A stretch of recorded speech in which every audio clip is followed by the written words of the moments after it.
Well done, Chad. Seems that your summoning powers and your prayers have been answered. Let us meet our kindred.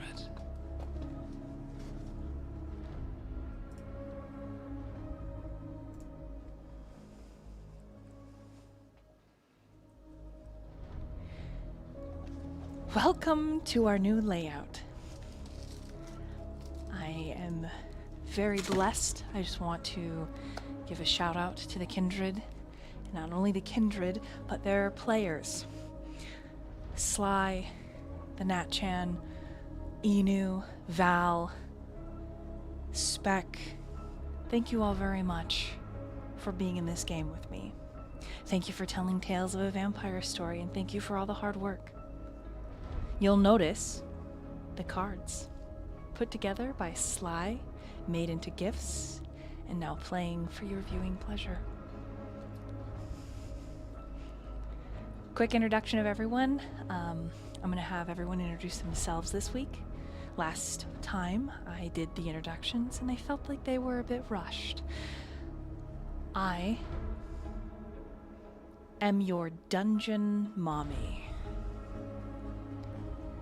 That's right, chat. Your storyteller mistress, who will weave tales of despair, hope, love, passion, and incredible pain and bliss. It is my job to bring you on an exquisite ride, and I hope you enjoy it. To my left here, we have Xirus Fletcher. Hello, everyone. My name is Valentine. I'm your demonic cafe owner, and today I'm playing as Xirus Fletcher.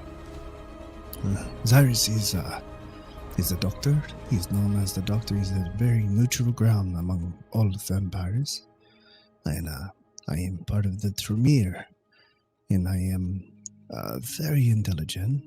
I'm here to figure out what is going on throughout our story, and hopefully find some guidance for these misfits of vampires we have together. Pleasure to meet you.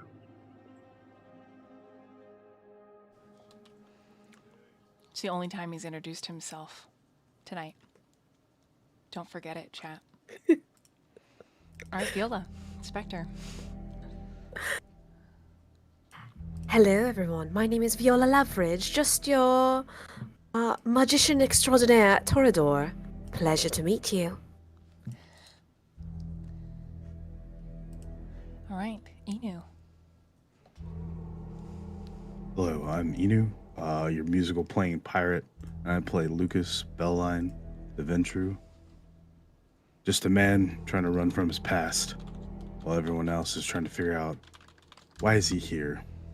What is he hiding? Why is he such an ass? Yeah. All right, it's my turn then. Even y'all, I am the Nat Chan. I'm a variety streamer, of the raccoon variety, and I play Blythe, the Malkavian fortune teller. She has been a kindred for a mighty 3 weeks. Pleasure.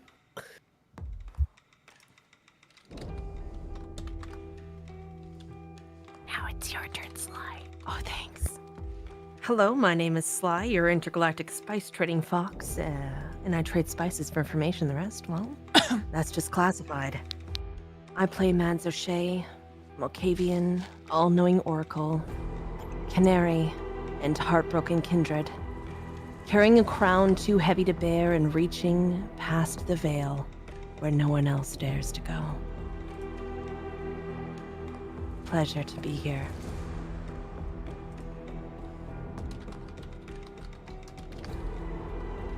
Okay, is this better? Yes. Excellent. Welcome to our game.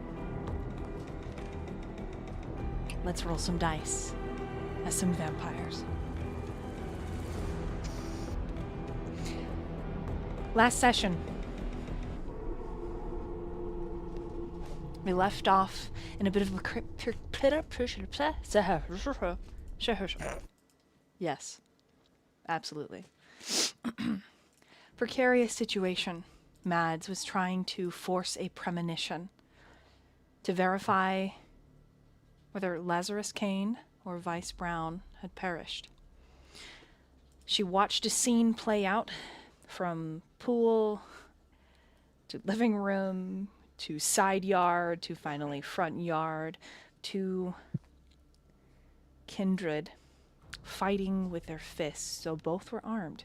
At some point, the gun that Vice took from Lazarus was discarded, and Lazarus never withdrew blade, gun, or other weapon that he may have had.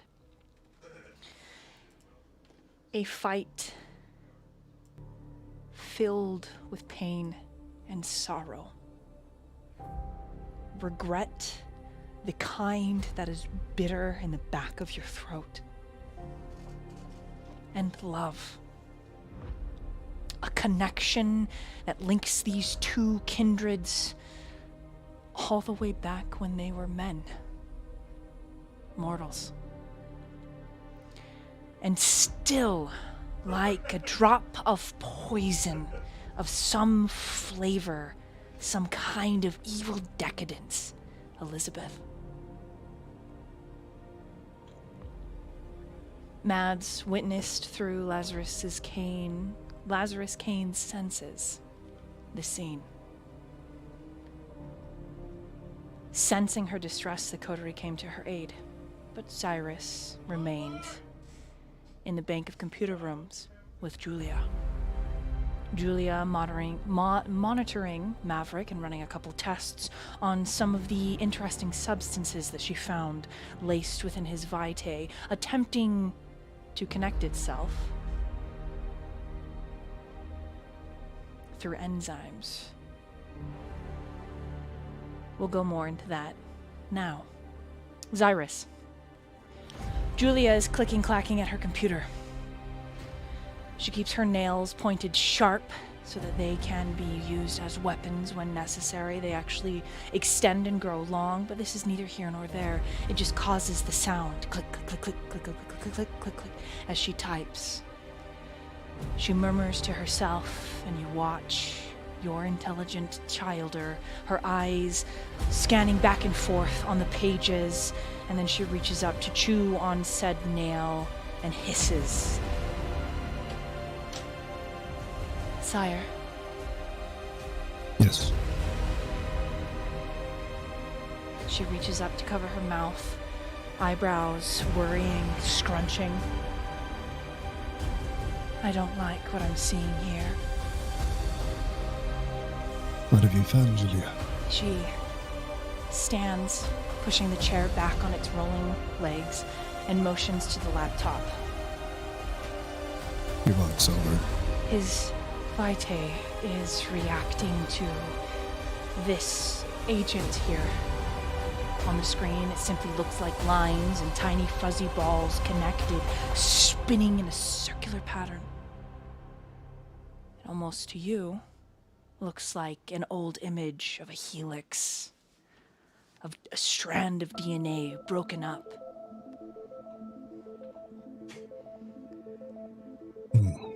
She presses the space bar, a quick click, and you watch a GIF mimicking that singular cut-out piece of DNA attaching to what she has probably lovingly animated as small bats. As they attach to the bat's head begins to expand and expand and expand until it pops, a 3D digital beheading done in tiny pixels.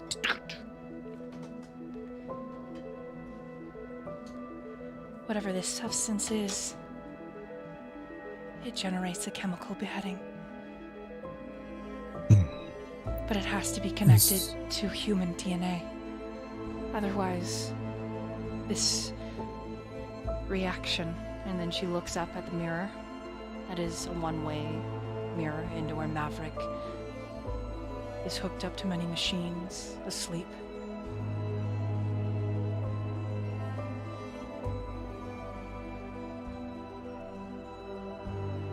So, seems we found out now where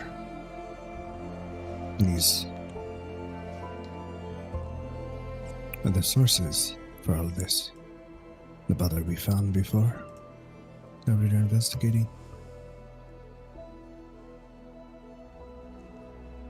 I think so. The FLP and the Second Inquisition having a power like this, a weapon against us kindred.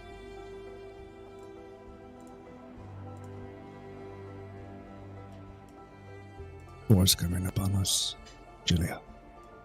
How long does it take for this process to fully go through? I would need more time. It would help if I had another subject. It doesn't seem to have affected him in the same way, but his mind is severely damaged, sire. His neuro processes are...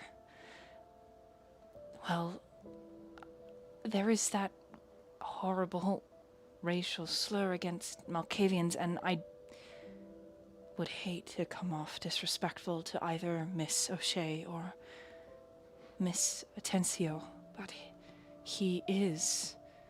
His mind is a Malkavian. I would say even before he was changed, and there may be some correlation in the way this agent is reacting to his vitae because he just doesn't think like a kindred. Doesn't think like a kindred? What do you mean?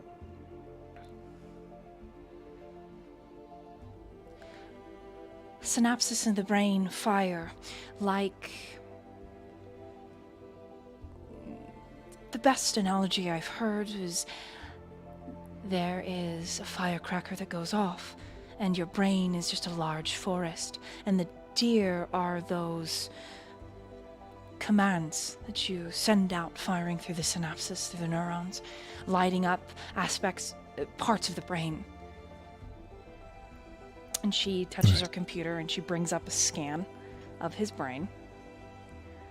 Even a dead body, you're still able to scan the brain, though you can't see the activity, it's gone. And when we are not active by our vitae, our brain scans also show us as cadavers, but his is stuck in a constant state of on, even when his vitae is not active. When he is in torpor, sire, he still dreams. And that is not what a kindred is able to do. It's just impossible. Right.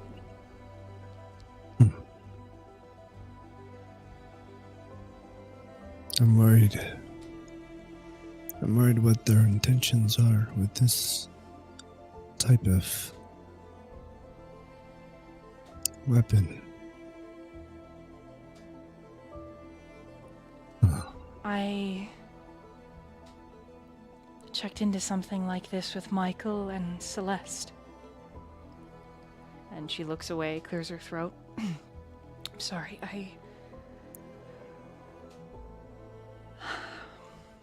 Celeste called it a Judas Iscariot.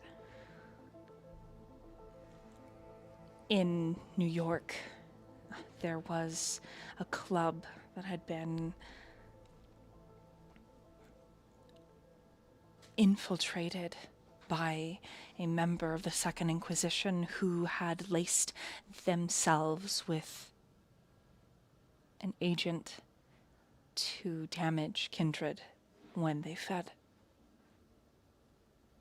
Regardless of their disciplines, even dominating the mortal's mind wouldn't affect the blood.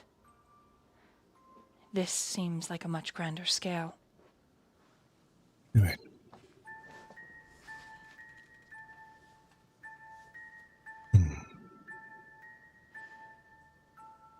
You might be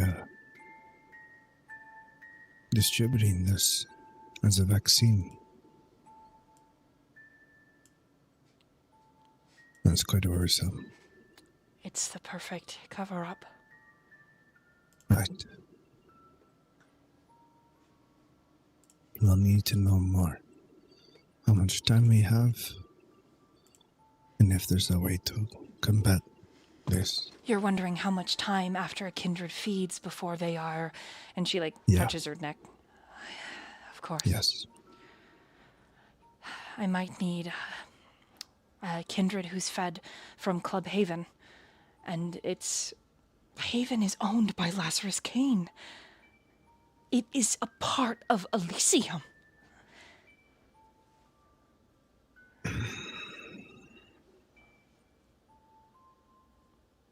Okay. Vice Okay. cannot overlook this, sire. He cannot give Lazarus Kane a free... And then she looks down the hallway where you can hear Mads. You can hear the pain. I know. Must be wise about our actions moving forward. But we need to be decisive. We'll get another human kindred who have fed. See what we can do. I can look into it, sire, but I worry that Miss O'Shea will...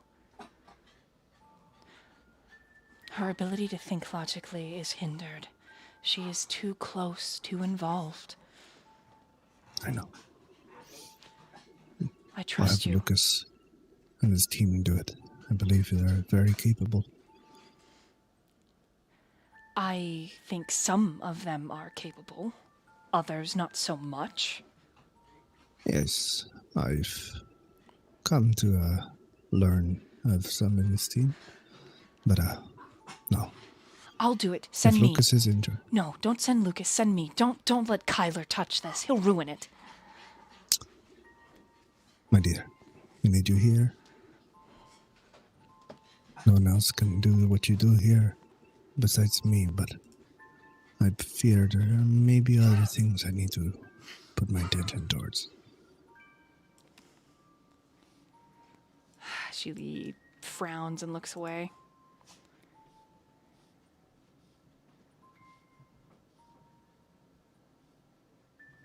I know.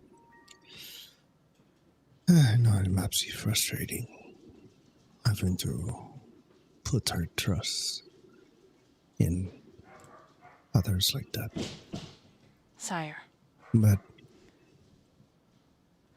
yes. She is resigned to accept that you're going to allow Kyler, who is literally outside scratching his butt right now. She's resigned to allowing that to do this mission. But she touches your forearm and says, "Did anyone from the coterie feed at Club Haven?"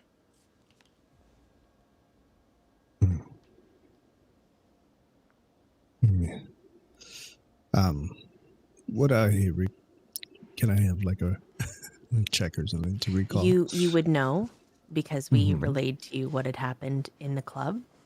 That's what I was typing in chat. You would know that Viola had shared a human in Club Okay. Haven. In that case, then, well, not that I recall. I believe Viola did partake. Shall we get her in here? Yes, I need to check her vitae. It might be working on her vitae even now, attaching itself and then getting ready to commit assassination. And if that's the case, then is grandfather in trouble? If he is in trouble because of that woman, and Amelia is in trouble because of that woman, sire, I will lose my brain. Sorry, I will lose my mind. I will be very mad. He grinds his teeth. And Julie would know this is kind of his. He's really expressing a lot of self-control himself. I know. I have my worries as well. But if we are to stop this from happening,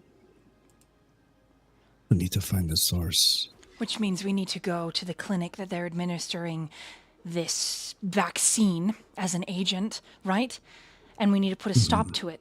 If they have so many Judas Iscariots in the club, then we may have to shut this club down for good. And if Lazarus Kane knew this was happening, then he should be called to order by the judges and should be put down because he is not safe in this barony. That is right. It's very true. Lazarus is in... If Lazarus is working with these, and he knows of this, don't worry. He will find his justice. I'll make sure of it. Now, let's go get Viola. We need to make the actions now. Swift. Come. She follows after And, you. yeah, you'll go out to find Viola. Okay. As you are walking down the hallway to Michael's office, you can't help but feel a bit of a tinge, a little scratch of pain. Michael was an invaluable resource, and dare you even say a friend. Flashes of the black-eyed kindred that you fought, who ended up tearing into him, is just brought to the forefront of your mind as your steps, the steps of your dress shoes click, click, click, echo down the hall.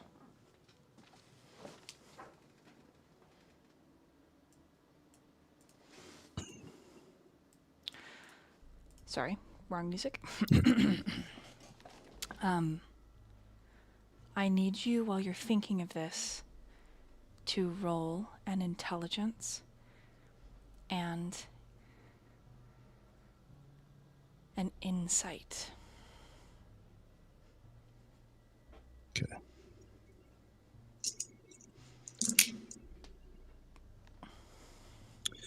Two successes. Perfect. You only needed one, so excellent. As you are passing a mirror that you remember Julia and Michael putting up, Michael was talking about, you can just hear his voice so clearly. He's like, yeah, it's good to look at yourself every now and then, right? Julia, when you look at yourself, instead of frowning, I dare you to look in there and smile. Flash them, Fang. It's not like we don't know you have them. And she's like, ugh, you're so annoying and so positive. I hate it. Yeah, you secretly love it. That's why you dated that one guy. What's his name? Mention him again, and I swear to God. And then the ghost of the memory fades. And as you're glancing in the mirror, you see the face of that kindred that you disposed of and her black eyes. And you remember there is a third sect of kindred. Of course, there is the Camarilla, who Elizabeth swears fealty to, though fealty is only so far as how much power she can gain. And then there is the Anarchs that have broken away from the Camarilla to form their own self-enclosed, almost city-states. And then there is the final Zealots, calling themselves the Sword of Cain. Whispers through the Camarilla of this third sect is that they are the boogeyman of all kindred, willing to break any and all Masquerade tenets to see that their ultimate goal is realized. They are called the Sabbat. The Sabbat and the Second Inquisition have never worked in tandem.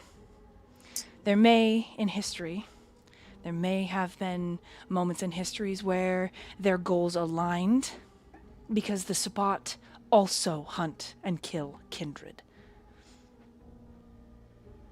But for the Sabbat, which are feral, hateful, and kindreds that are so vile and evil that they have given into their beast and forsworn their touchstones, some of them even killing their very touchstones, which is an atrocity you couldn't even bear to think of, Xirus.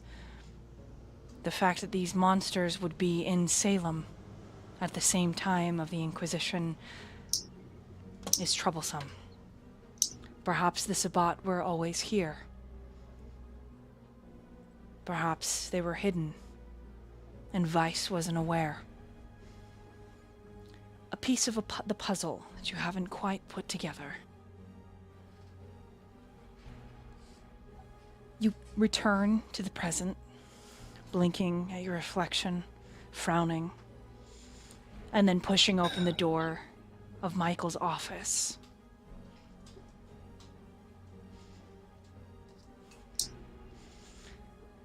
Go ahead and roleplay with the coterie.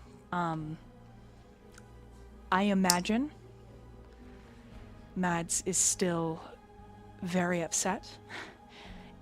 If you would like to describe the state that O'Shea is in, and then the rest, the subsequent other kindreds around her, go ahead. Go ahead, Sly. What does O'Shea look like? What does Xirus open the door to?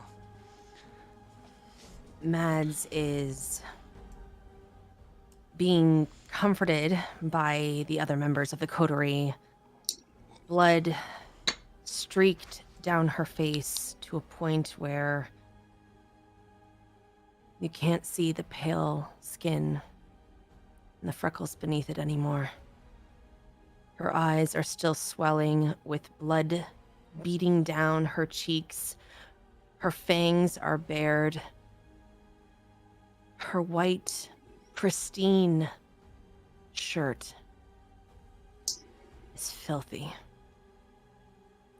She looks like she's been in some accident, some tragedy has befallen her. The cut on her head is gaping, almost pulsing. And she's unconsolable.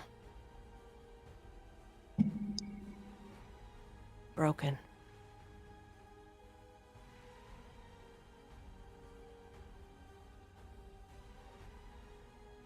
I think for a moment, when Zeiss walks in, he watches, kind of reading the room and trying to catch up what's going on. You can see Viola. Oh, sorry. No, go ahead. No, I was say like you can see Viola like just slowly approaching and like just very slowly trying to like dab her forehead with like a cotton ball, or like trying to clean up the blood from her forehead a little bit at least. But she's like trying to be very gentle. And just Oh, go ahead. no, Blythe. No, there was a pause. I didn't realize you weren't done. Please keep going. No, that was it. That was like, Oh, I was gonna say, Blythe is still like, I don't know if she's probably still actively hugging. Like she's not gonna let Mads go until they're obviously like, until she's basically told to stop hugging her. So she's just hugging. Just another note. My eyes are like, it's not that they've like rolled into the back of my head, but they're kind of blank. They were having a premonition, and like you wouldn't necessarily know that, but you can tell by the look in my eyes that there is nothing there. Like I'm not present in the present moment. I am elsewhere. Gone. Doc, do we have a change of clothes somewhere? Yes. Let's go down here. Well, I mean, there was we showed up and she was a mess and upset, and all I know is it has something to do with Vice and Lazarus, I think she said. I don't know the details because she was just so upset she couldn't really say anything. I don't really know. She was just upset, and now I think she's doing that thing where she's seeing things again. I yeah, I don't have a whole lot. That's really all I know. We'll figure it out. He walks over to Mats. Mats, She can't respond. he gently lifts her chin, kind of doing the doctor thing to kind of inspect her and check on her. He takes a bit of gauze to help as well clean up what blood is on her face. Okay. Welcome. Let's go get her a change of clothes. Tend to her. Viola, I need you to go to Julia. We need to test your blood. Julius gets up and she turns away from everyone. And Julia gets up? no, sorry, Julia, Viola. and where are you? Who's at the door? I'm with Cyrus at the door. All right. I need to do a deception check. I need to do a deception check for whoever's like at the door. So I don't think Lucas. anyone's. Is there anyone at the door? No, Lucas is. He's Pretty at sure the yeah, entrance? Lucas is at the door. Mm-hmm. Mhm. So what do I roll for that? Sorry, copy. Manipulation and subterfuge. Composure? Okay. So deception and subterfuge. Where are you? Where's deception? There's no deception. That composure is probably better. It would No, be it's charisma. manipulation, Manipulation. and Charisma. subterfuge. And Yeah. subterfuge. Yeah. Okay. Oh, Manipulation's okay. Okay. So, where's subterfuge? Oh, can't find it. Oh, there it is. It's like kind of towards the bottom. You. Thank you. Try to roll it, but I can't. Okay, cancel. Okay. There we go. Okay. All right. I have dice, but I'm still getting. I'm gonna still for this one. It's hard. Okay, manipulation. Submit. And can I? No, actually, you know what? I would be in a state, so I wouldn't actually. That's what it looks like. Oh, thank God! Oh, thank God! I actually needed this one. Okay, so that is 3 successes and 1 super success. Critical success.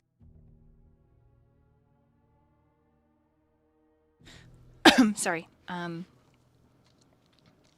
It's in So you've got 20. 4. Yeah, 5. Mm-hmm. 5 total. Let me see. Sorry, I'm looking in the. There it is. 5 total. Sure. Roll a wits and awareness, Lucas.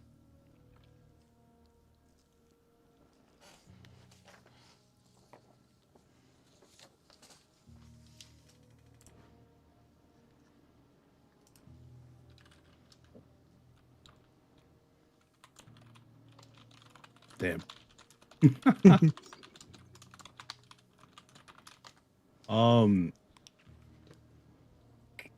Well,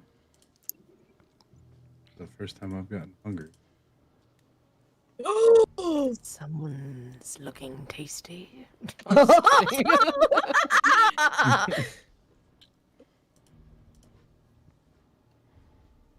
that's what happens when you roll a failure, right? On the red die. But you pass somewhere else, right? So yeah, I think your hunger goes up by 1, but it's not a bestial failure because you have a success still. That only happens when you're like using like rousing your blood. When you're using your wits and awareness, I don't think your hunger is gonna increase. Oh, okay. Unless Got you, it. Yeah. Square. Cool. Golden. Only got 1. Yeah. You only need. So this is like a null because you have. Oh, it is a bestial failure.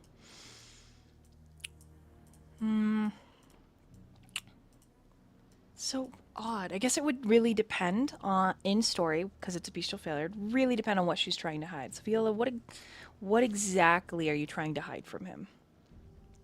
I'm trying to hide that there is fear on my face.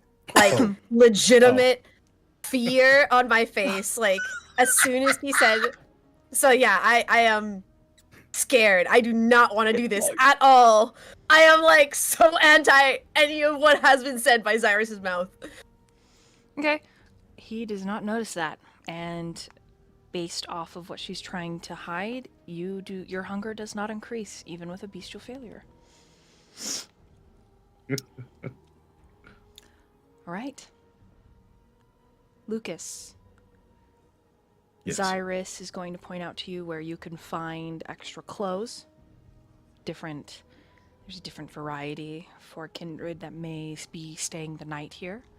And I believe that Xirus, you're going to return with Viola to Julia after you finish taping up the cut on Mads' forehead. Correct. Okay. So then we're going to have Viola taking that nice, long, clipped walk down the hall back towards the bank of computer rooms, and the camera is going to slide to Lukas. You're just about to exit the door. Blythe has not let Mads go, and Mads seems to be somewhere else. Physically present, but perhaps mentally and spiritually somewhere with Lazarus Kane. Blythe, I'm gonna be honest. This is not my thing with whatever she's doing. So what can we do? I mean, I'm still learning. I'm still real new, but at least as far as this kind of stuff is concerned, I did dabble in a lot of that while I was still living. I think really all we can do is kind of wait. There's not really a good way to bring someone out of this kind of state. We could probably move her. I mean, you could probably move her. I'm not very strong, but Okay. we could move her just fine. But we just kind of gotta wait for her to come out of it. I guess we should move her to a room that's not so bloody. And probably closer to what everyone else might be doing. That way we're not Yeah. too far apart. Okay. Yeah, let's do that then. I'll I got her. yeah. Here's her change of clothes. Okay, I'll carry that. Guess we'll try to find her a room to put her in till she's out of this state. Sure. Roll a wits and investigation. Look.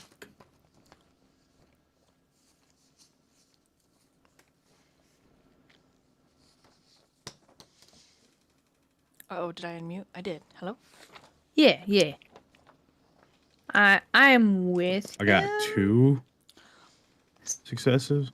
Okay, wait. Like Oh, wait. Also? Hold up. You're leaving Dude. Mads O'Shea alone? No. No, we're carrying her to find a room. Damn it. Okay. We're not leaving her alone. We're not stupid. Hold on. I'm not Rats! crazy. Once again. Damn. I was looking for an opening. I thought I had one. Drats! Spoiled again! Foiled by you Damn children! it, everyone! Why you gotta care so much? Just let me die. No. But I was gonna ask if I can also roll to help find a room because I am with him moving her. You can give him advantage since you gifted a sub so that he gets a free reroll. Slash, he gets advantage because you're helping him, even though the help action isn't actually in Vampire the Masquerade. I'll allow it. All right. I mean, I was just gonna see if I could also roll, but I mean that works too.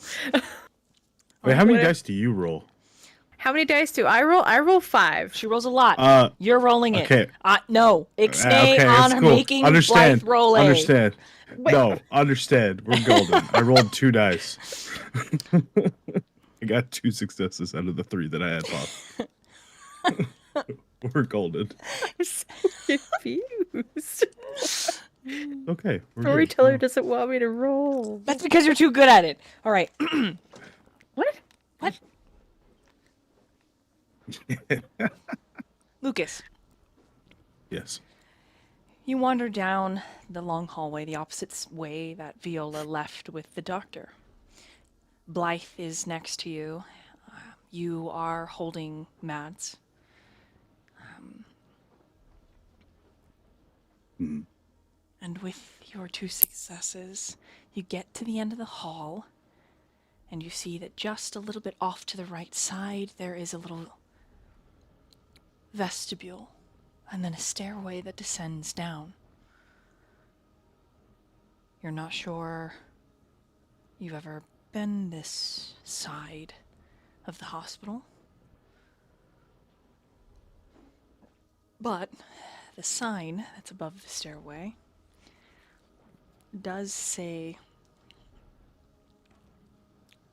level 2, and it points down, and it looks like there's someone laying on a hospital bed, so maybe they have rooms downstairs?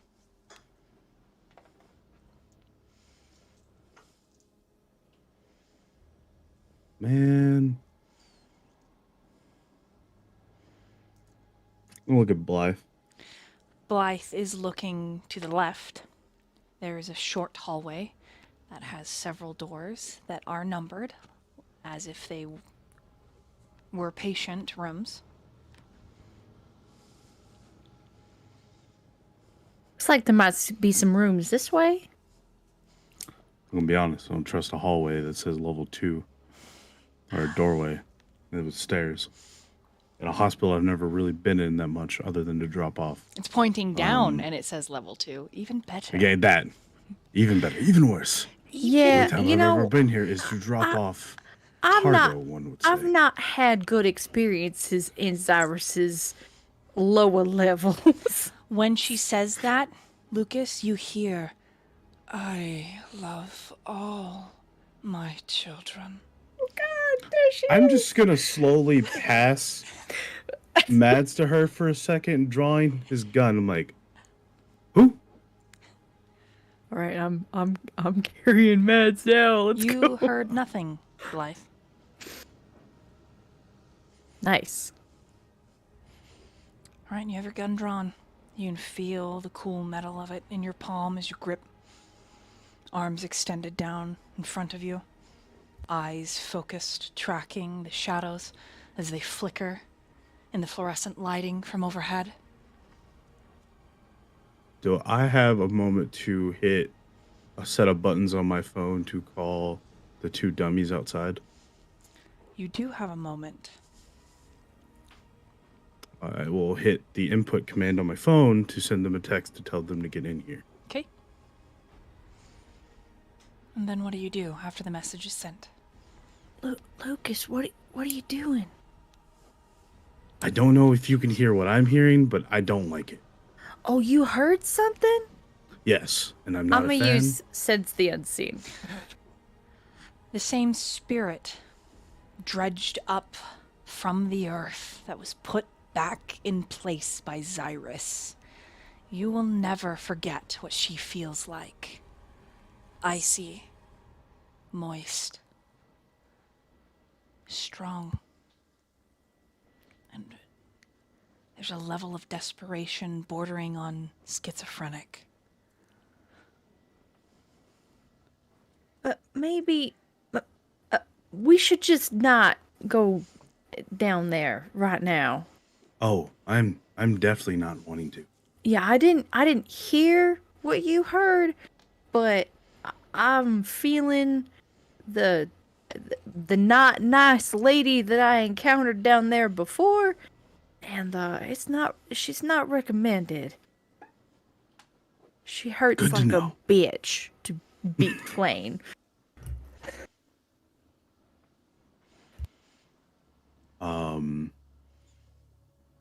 I'm waiting on Ileana and Kyler to get in here to help with Mads as we try to backtrack to.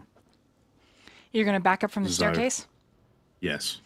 Okay, as you begin backing up, you get about 12 steps, and you hear some commotion in the bank of computer rooms, which you then hear a very familiar... Let's see if you can hear this. Yeah! Yo, no, he called me in. I know I'm not supposed to be in here, but he called me in. Everything's gonna be fine, don't worry about it. Also, you are looking mighty fine, Miss Magician Lady. You're not my type, but goddamn, I can appreciate a nice rat when I see one. Oh, and if it isn't Julia! Oh, God! You hear a crash and a bang, and then a throat clearing. You think can only be Xirus. And then Kyler once again. Yeah. Sorry, Julia. Ooh, ugh. And then his form and a much shorter form appear at the head of the long hallway. And Kyler's got a little flashlight. When I say little, I mean it's one of those like mega flashlights that could also be used as a weapon. And he's like, "Oh, hey, This is the best. hey, what are you guys? What are you doing? What happened to O'Shea? What'd you do to O'Shea?" Kyler draws his gun to his forehead and he's like, "Look, carry her with Ileana now. Time's not. We need to go from the stair out." He points. Bad, evil. Go now. Yeah, don't go down there. Especially because you don't go down there. You're gonna hand Mads, Kyler. You're gonna hand Mads to Kyler. To Ileana. Oh, okay. All right. The smarter choice. right. The smarter choice. In this So particular case Ileana is very because small. She's very small, but she's very strong. And she holds Mads. It's awkward. It's almost a child holding an adult. And Ileana says, "When you say evil, are you speaking of perhaps a..." And she looks at Blythe. "A haunting." And Kyler's like, "Say what? Fucking like specters and shit? Ghosts ain't real. If vampire are Lucas just real..." smacks the upside the head like, "Shut up! Oh, God! She's talking. Shut up." God, why do you gotta hit me so hard? I mean, you could hit me harder. I'll make sure not to tell every ghost that I've met that you don't think they're real. That's offensive. Well, and it never worked for me. And then he like flinches like when you go to hit him again.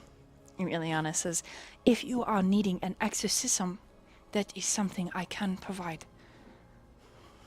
Well, I think it's a whole lot more than just a haunting. You see, because there was a, I mean, I need there Xirus for this. is a He knows more about it. physical being down there. So I think right now we'll just So when you say like a physical being, you mean like an alien down there or some shit? Like the doctor's like doing experiments or whatever? what? No. I knew it! Can we? Fucking- Are we? If I assume didn't we're need walking. you, We're Yeah. I'd walking, pull a right? bullet in your You're head. walking now. I'm sorry, I wasn't listening to Kyla- you, wife. What'd you say? I mean, husband, what did you say? I'm dragging him by the collar across, just like, come on. you're an idiot. Oh, man, tighter. Oh, harder. I hate Yes. you. Oh, daddy. Why are you like this? I'm sorry, I can't help it. I just really like offending you. I can tell. I can obviously tell. Because then you get I all see that. you get all flustered, and I kind of like it. I'm not. What? You're not flustered? You just hit me with No. the butt of your gun. You're not flustered? All I'm saying is We're on if a it's job. We're on a job. Okay, we're on a job. All right. Okay. Focus. You got your ass kicked by Julie a second ago. Shut up, I heard No, it. she threw a stapler at me, okay? I dodged. And then it slammed into a computer. Idiot. Thank you. I try my hardest. Ileana opens a door. It's one of those horizontal, I like to call them raptor handles. That's what I call So it. she too. lifts her leg up and uses the heel to bend it down, push it open. There's like a soft glow emanating from one of the high up windows, just the moon filtering in to a hospital bed, sterile room. It's like a typical unit that you would see at a human hospital. Bathroom included. And Ileana lays Mads on the bed. And as she's looking at her, she says, "What is she doing? What is she looking for?"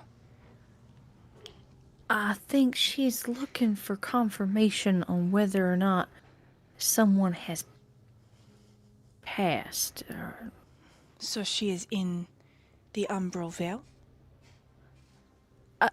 Perhaps. Yeah. I mean, I think that's what she's trying to do, so. Lukas, Yes. may I administer to this kindred? What are you going to do? Going to help keep her protected from wraiths that may use her as a link to come to our position. Oh, I think that's a great idea. Ghosts are real. Yes, they are. No. I just was like, Ileana, handle it. Blythe, help her if you would. Okay. You're with me. We're going to see Xirus. Ooh, Xirus. Dr. Fucker, here we go. Also, Lucas. hi, my name is Kyler. Nice to meet you. I heard him call you Blythe. Right, yeah, that's my name. He takes her hand. Ni- Oh, very delicate nice. hand. Nice grip, nice grip. I like your outfit. Thanks. You're kind of bloody, though. You all right? Yeah, I'm fine, thanks.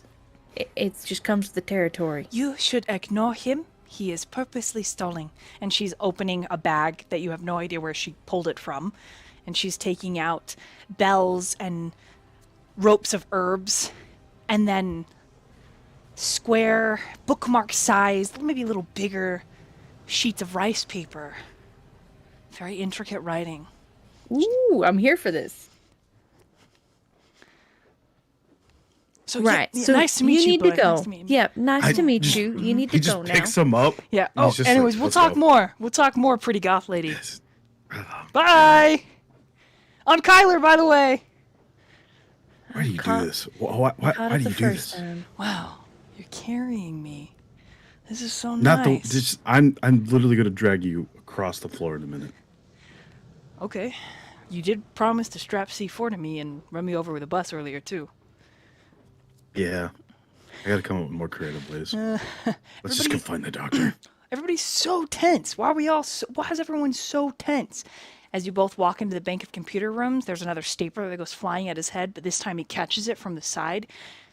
And for just a moment, that's the Kyler you remember. This wicked fast. Yeah. And then I know he's still there. His eyes slide over to Julia, and there is heat between the two of them. Just sinister, electric, melting heat. And he gives Like, I her a can cook wink. like a hot dog on it. He gives her a wink, and he flips the stapler and hands it to you, and is like, "Well, if I'm lucky, it'll be my hot dog." And Julia just looks away from him. I just smack him up the back of the head again. It's like, stop. What?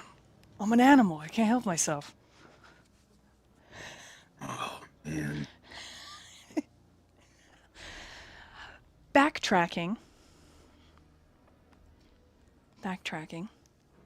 Mm-hmm. Xirus. You get to Yes. roll a wits and an insight, or an intelligence and an insight. It's up to you. As you and Viola are walking to the bank of computer room.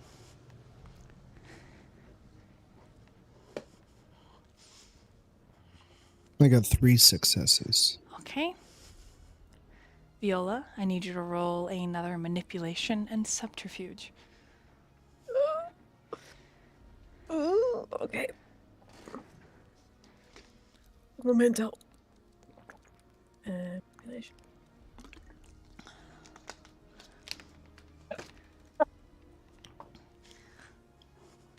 What'd you get? I got 4 successes. Okay, you sense the tension, but not her fear.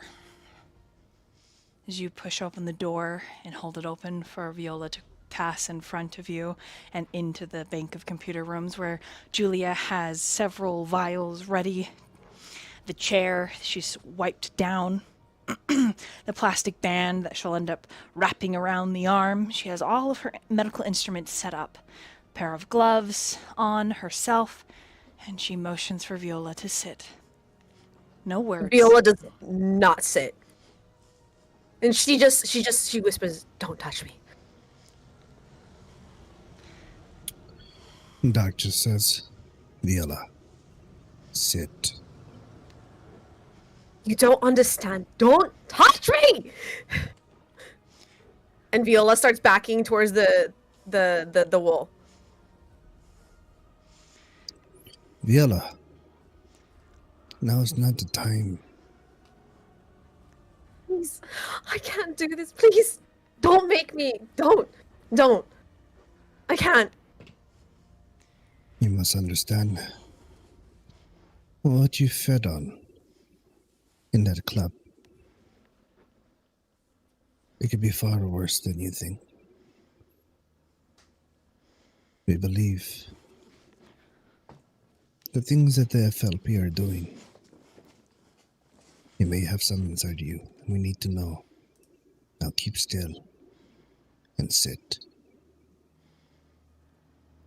You don't understand. You don't understand. You can't.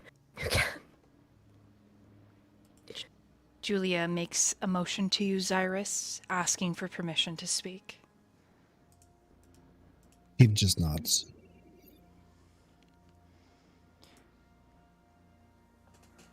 What is it that we don't understand, Viola?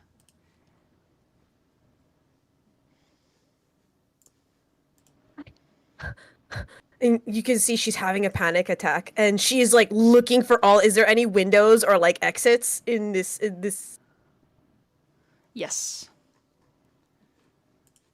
All right, she's gonna go for it. She's gonna try to run.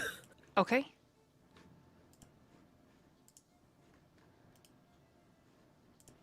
So, is it a Roll window, right? There is a door. You'll Mhm. have to pass Julia and Xirus for the door, and there is a window. It doesn't look like a window. Oh no, you're in the basement, so there's not a window in the computer room. It's a vent. Ah, okay, then I'll try to go for the door. Okay, so to get past them swiftly, do you have any disciplines that you could use? I have dexterity, celerity. So you can roll a dexterity and a athletics to get across from them, and then using your celerity, you'll be able to add those dice to your pool. Okay, I will do that. So athletics. So I do not have anything in athletics.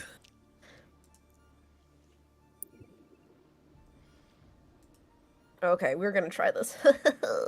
Okay, dexterity.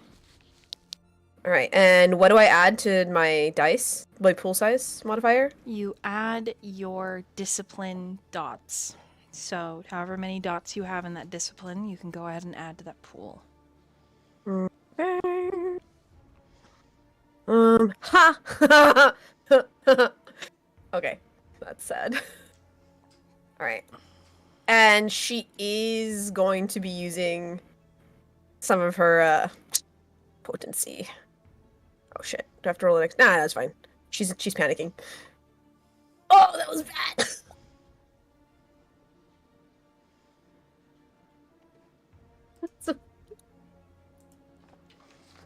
What'd you get? One failure and one success.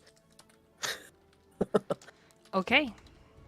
Xirus, you see that Julia is making a move to tackle her. but it is entirely up to you if you would also like to grab hold of Viola or stop Julia from getting in her way. I think Xirus would assist Julia to stop her. Okay, then I need you to roll a dexterity. Let me see here.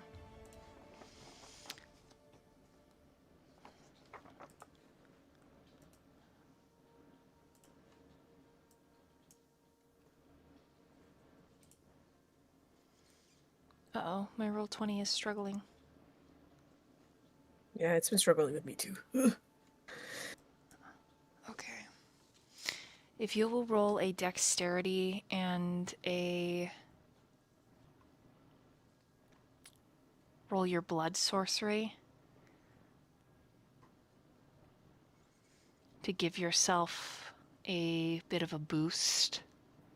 Let's see. Yeah, okay. So I'm going to tell you how many dice to roll. I'm going to Okay. type at you, okay? So you're on your character sheet, right? Yeah. Okay.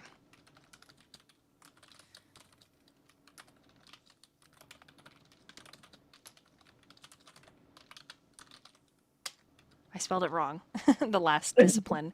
But the reason you're adding that discipline is because you are going to call upon your vitae. So first thing first, Xirus, go ahead and roll one of your vampire dice for a rouse check. Okay, so I just roll one die for that. Just for for the rouse check, just one.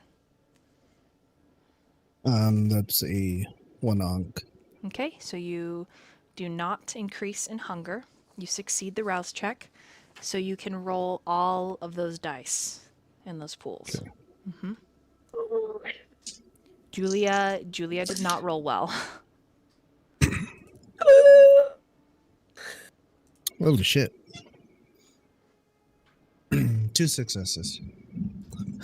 You can use a willpower to reroll any of them. Yeah, I'll do that. Okay, so I will mark on your sheet 1 willpower. Do you see how many you have? It's on the Yes. right-hand side underneath mental. Yeah, you have a ton. You technically should have 2 more than that, actually. Oh, Also okay. -3 from last session. I just calculated. Also, yeah. Could you tell me how many willpower I have? Yes, sorry. No, I'm rolling. Just rolling whatever I want to. Yes, reroll? so you can keep your 2 successes. You cannot reroll your red dice. You can only reroll your black dice. If you've already put your red dice in your hand, don't worry about it. But that is what your willpower allows you to do. Wait, how much red die am I supposed to roll?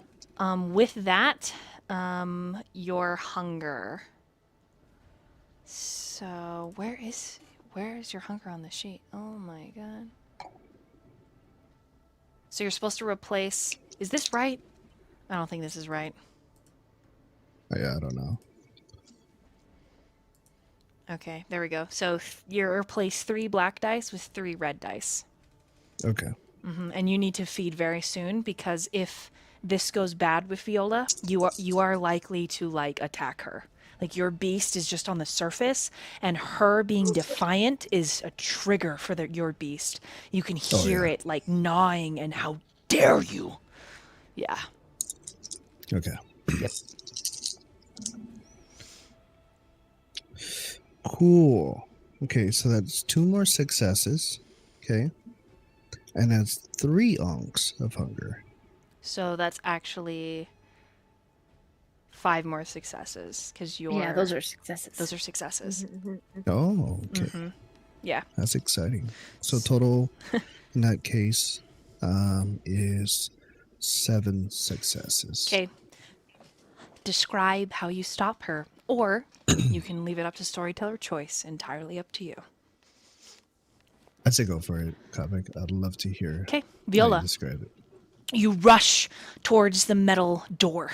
You see the iron bar You just have to press it. It'll make a chunk sound, and then you'll be outside. You'll be hitting the breeze in the rain, but at least you'll be afraid.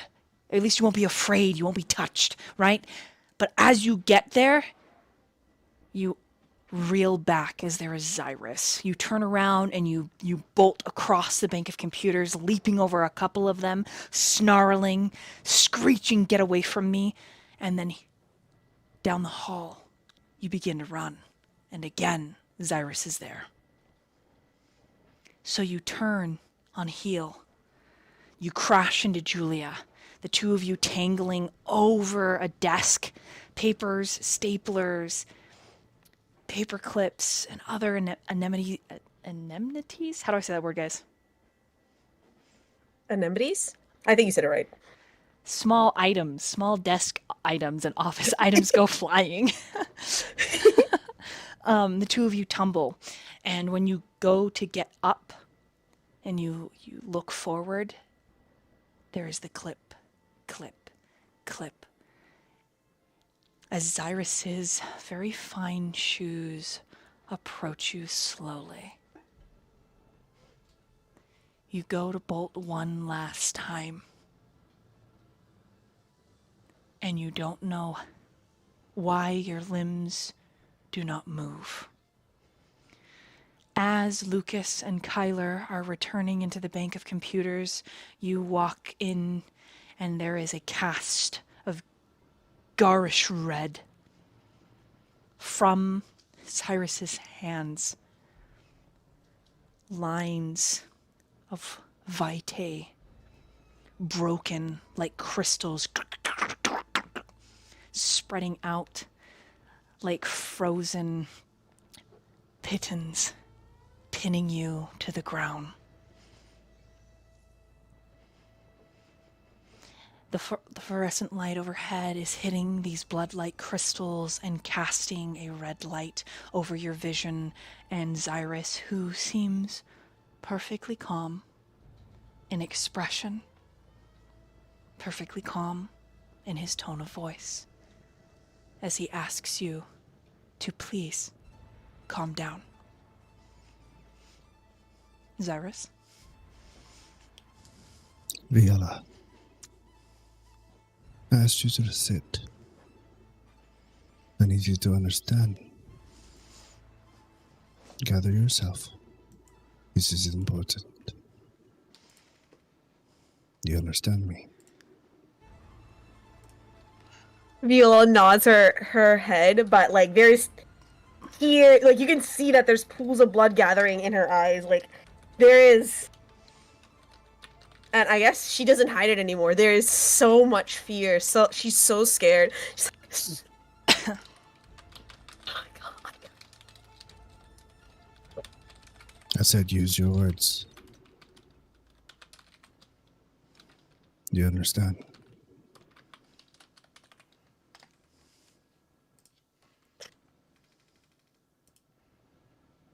Sounds.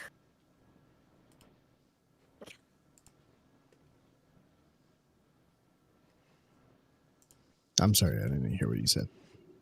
It's okay. She's supposed to be like blithering unintelligibly. Yeah, yeah. Oh God, I'm trying not to getting too deep. My God. Viola, we are not trying to hurt you.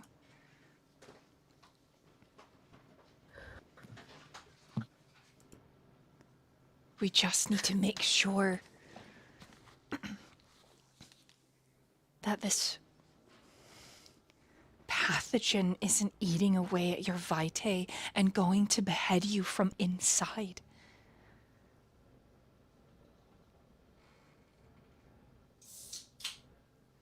You fed at Club Haven, right? Julia nods her head. I mean, because Viola nods her head. I'm Julia now. I'm the captain. I don't know what happened to you or what trauma that you've seen. You remind me, and she looks at you, Xirus, and she mouths Amelia. You remind me of my sister. We're not going to hurt you. Please.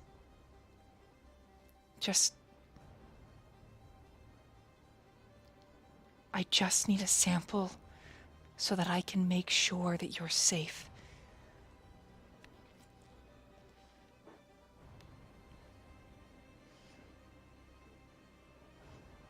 So Lucas and Kyler are at the door, right?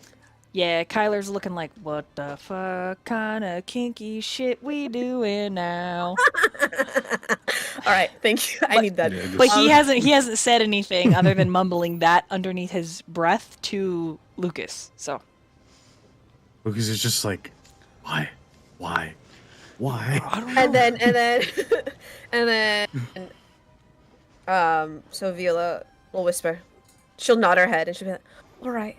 Okay.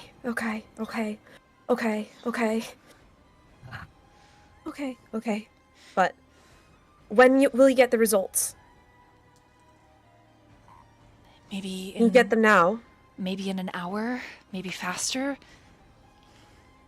As fast as you can. He looks at Viola and goes, Viola, whatever it is, we will be the only ones that see it. You have my word. And Viola looks at Xirus super serious. And she says to him, Xirus, no matter what you see, you can't. She looks at Lucas and Kyla, and she's like, and she's mouthing. And she's like, I know. won't. I know. Okay.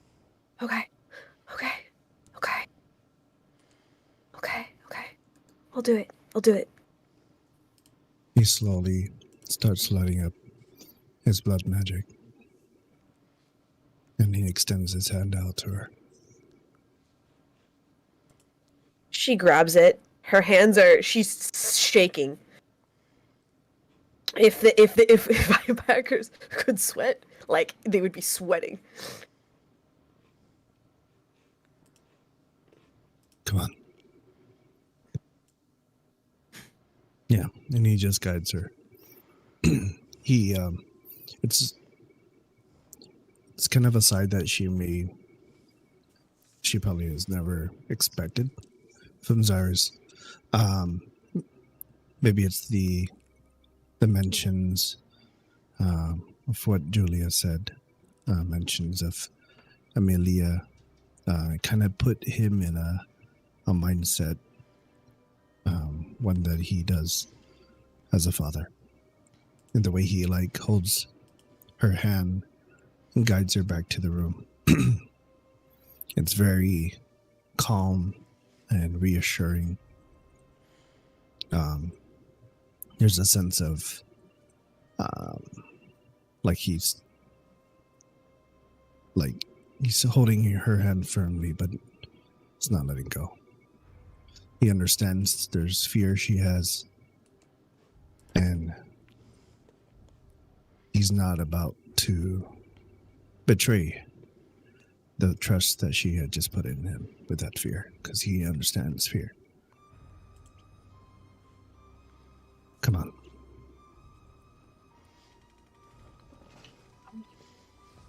All right.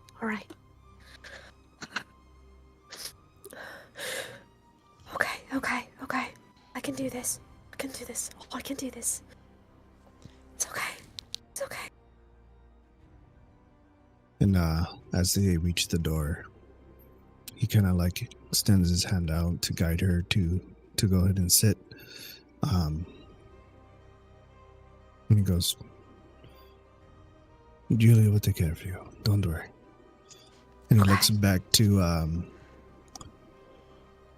Lucas as if giving the expression of, give me 1 second with her, if you will. Kyler uses Lucas uses that moment to gladly step outside the room because he feels the fear, and he's just like, "Nope, not right now. Not the right." Yeah, and as He also drags Lucas or Kyler with him. He's like, "Come on." yeah, the moment Xirus sees that Julia has things, he'll go out and approach Lucas. We have a little bit of an issue. What is going on?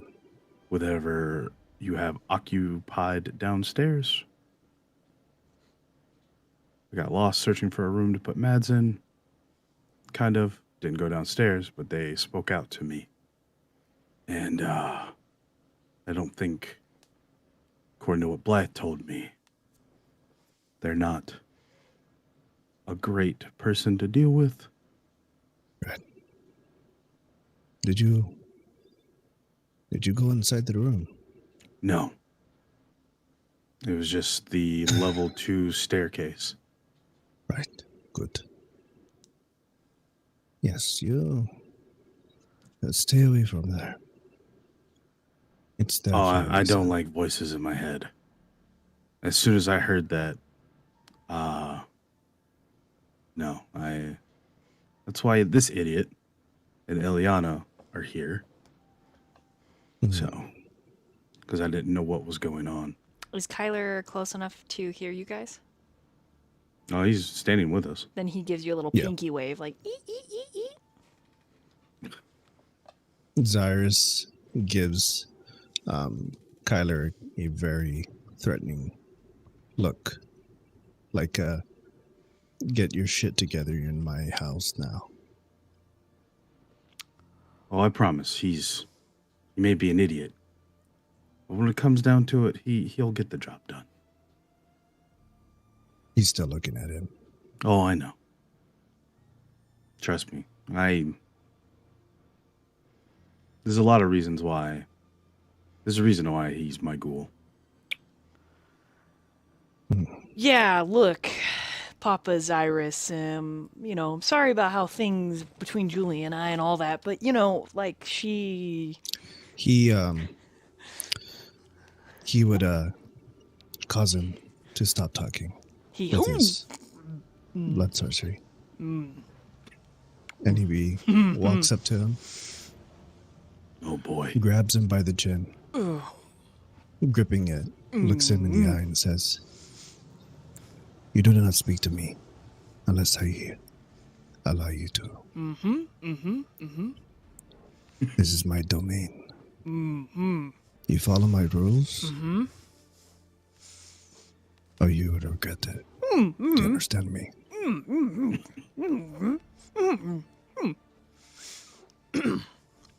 He looks over back to Lukas and says, "You really know how to choose your goals." Trust me. Time of where we've been. Sometimes the ridiculousness that he brings helps you forget what you are some days. He releases him. Okay.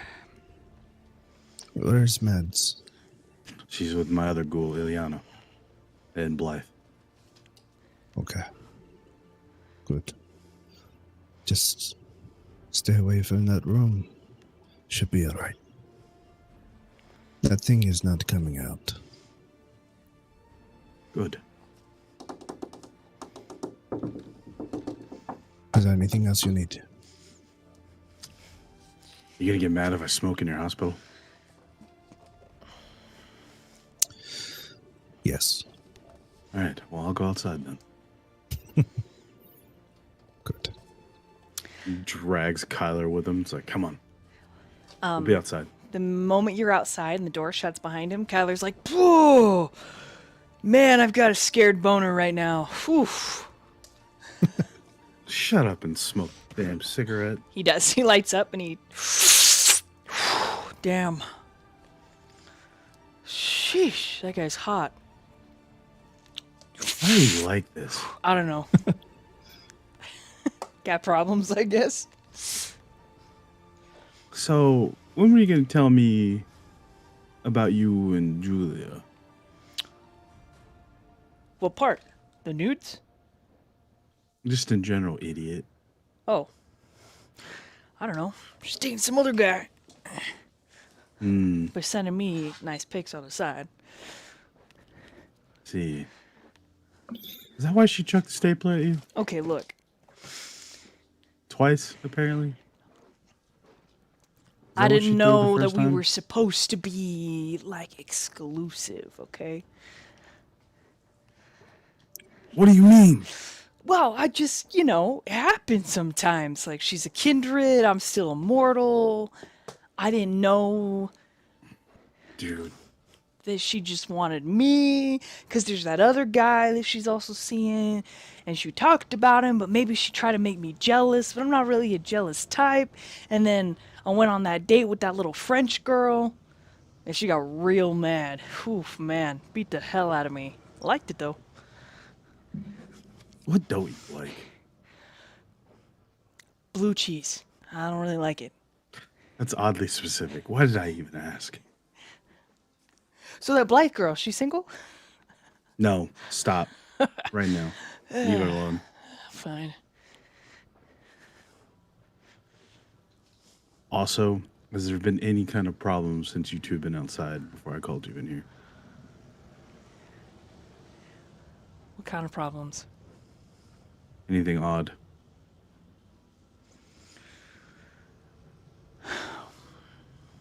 You know me, I'm paranoid. Yeah, but it's, not anything you need to worry about, Lukas. What do you mean? I got you covered. When you say it like that, you make me worry. He pats your shoulder, and then he points down the street with his pinky. The cigarette is, like, making a nice little V with the pinky as he points at this one street lamp that is flickering. CCTV connected there. Recent. Brand new install. I like to keep track of things, right? Especially big wig like Xirus Fletcher. I mean, I'm also desperately into his daughter, but it's neither here nor there. Did you know that his youngest daughter is just as hot as Julia? I will break your leg. Finish talking about what you were telling me. Right. Anyways, I just did the equivalent of a revo on the camera. It's not going to be a problem anymore. That's all. But that's something you're going to want to look at on a political scale, right? Mayor of town suddenly hires someone to add more infrastructure in the form of CCTV. Kind of fucked up, if you ask me. Unless Second Inquisition has put a politician in office. In place. Yeah, there In you go. office. There you go, big guy, thinking right. And this level of CCTV, too, who would put one at a hospital, right? Who'd put one at St. Mary's? What are they going to see? So I just did a quick little whirly twirl on my laptop. And, Did you leave yourself open again? no, not anything like that. Just a little whirly twirl. No other hospital in the city has a CCTV. Just this one. A little fucky ducky, if you ask me. Okay. Someone's on to you, kindred. That's all I'm saying. But I got you covered. You're my bro. You are my husband, after all. I gotta make sure that this relationship lasts. Yeah. Let's just hope Ileana keeps Mad safe. I got a debt to keep. I hope so, too. She didn't look good. Yeah. There's just this sudden, serious expression. On his face? Yeah. He takes a long drag of the smoke, and he just exhales through his nose while the butt of the cigarette is still between his lips. It's the first time I've ever seen you be serious. in a very long time. Yeah, well, I got a thing for crazy babes, you know? I think it's just a thing for crazy. I just don't want anything to happen to her. We won't.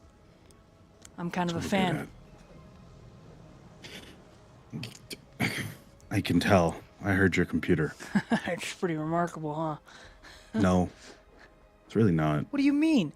Did you know that I literally only had 3 seconds of audio to make that whole AI sound like her? I can't believe I found you, and you're brilliant, but you're crazy. You do shit like this. Yeah, it's kind of fun. Man, And we're gonna leave the two of you out there, heckle and they're just jekyll, yelling at each other. and we're gonna come back to Spectre, Viola. Julia is knelt beside you. She is giving you a compassionate look for a kindred. She has the needle ready and your arm prepped. And she says, "You can look away if you need to. It'll only be a second."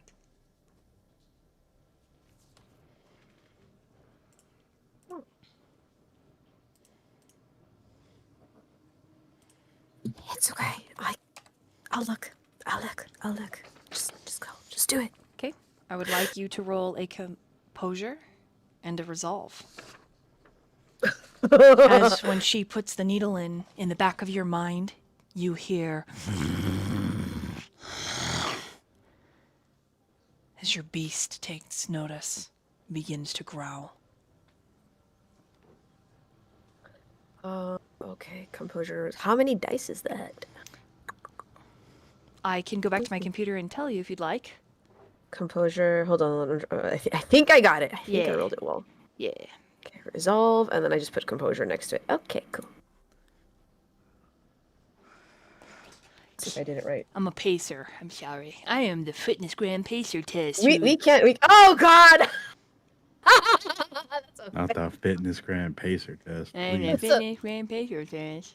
It's a I like pacing too. Oh, I need to get that walking camera thing. I mean, make thing. Oh, Yeah, I'm pacing. Pacing. All right, you rolled a 2 success. 1, 2.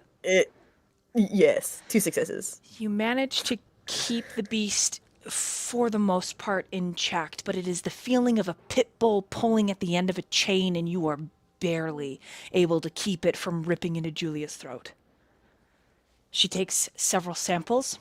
Once she gets the needle for the IV in, fills up 4 different vials, then she unclasps and unstraps you, puts a cotton ball and then a pink band-aid over your wound.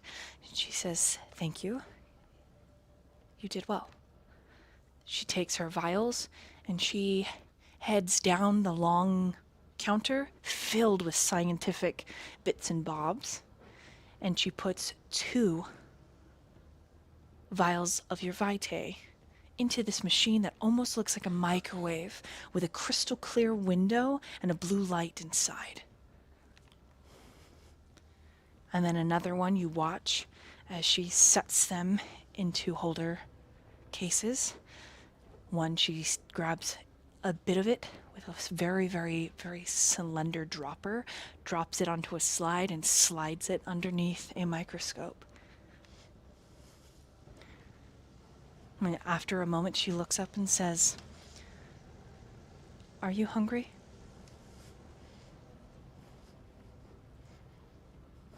Viola shakes her head no. She says, "Please, I want to get this over with. I want to watch." And she's like looking at the slide intently. "I need a while. This could take me upwards of an hour."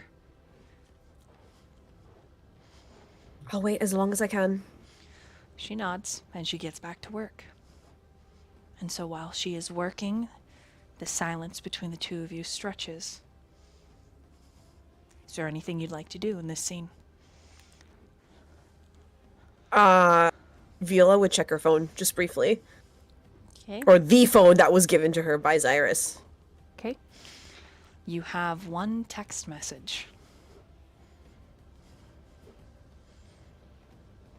What's the caller ID?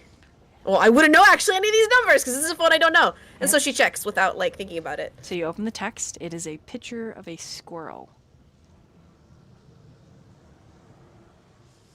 Do I recognize it? Do I know?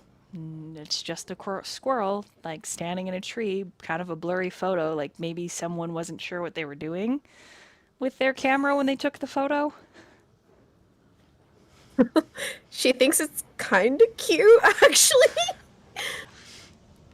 And she does, like, question mark. Like, emote, like, question mark. And then she says, cute. Question mark? Okay.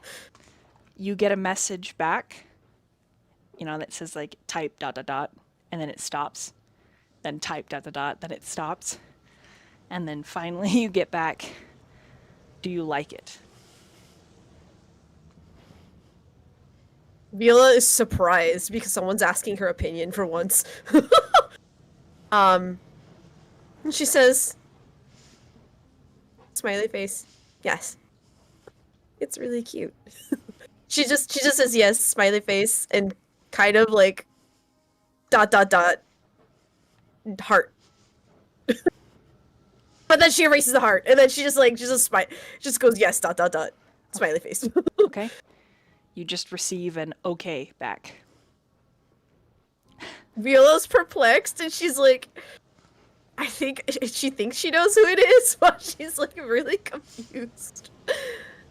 And she's just like, but she relaxes a lot. She's like, and she just looks at the picture of the squirrel and tries to think of her childhood. Okay. It's about 5 minutes later, you receive another photo. And there's that like little whoop sound.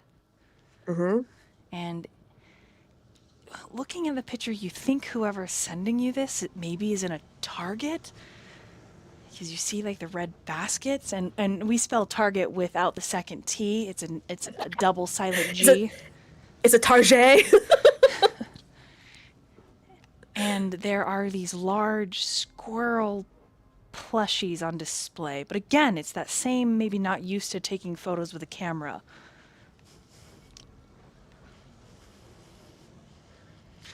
Her eyes like widen. Roll a wits and 'cause awareness as you're looking at this photo as well.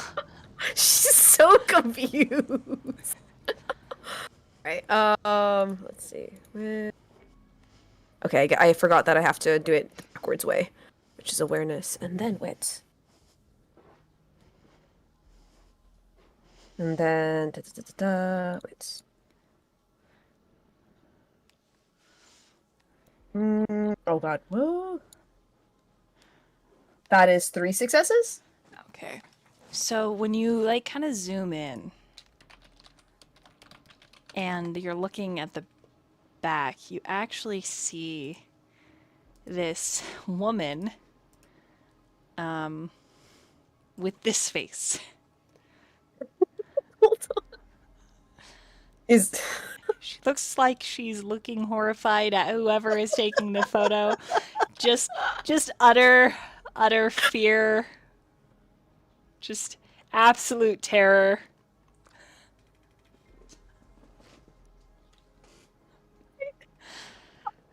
Kind of smiles and laughs. She like giggles to herself, like kind of like and she knows exactly who it is then. Yeah, the next picture you receive is of the checkout counter, and there's that face again, but this time belonging to a young boy who works there wearing a red vest. This time she's like trying not to laugh out loud.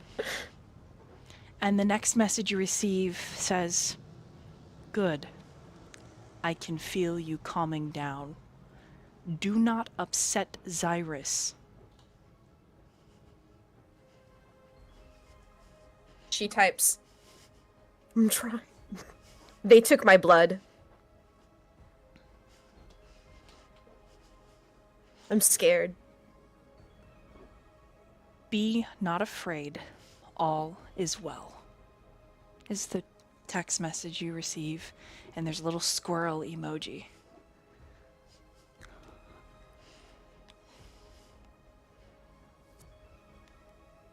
Okay. She nods her head. She's like, and then she says, "You may be in trouble. Be careful. ... And then types in another and sends that, and then types a message.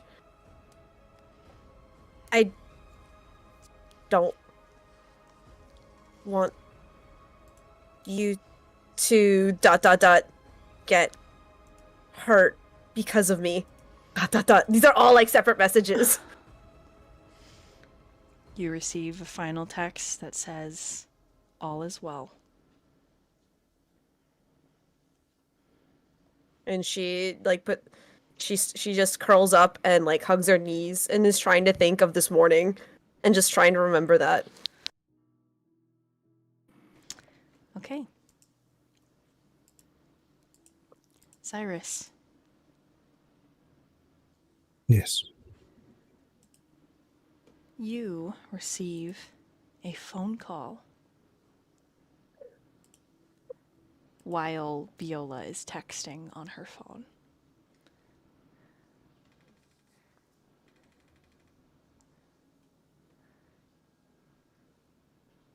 I answered. A very familiar voice. Let me see. I don't remember if I wrote down her accent. You're Malkavian. You're Malkavian. Her accent. Was she British, Irish, Scottish? I don't recall, to be fair. She didn't really have that much Majority of of the an accent, time, it's been through text Gotcha. conversations. So with have her. I not given her I don't remember.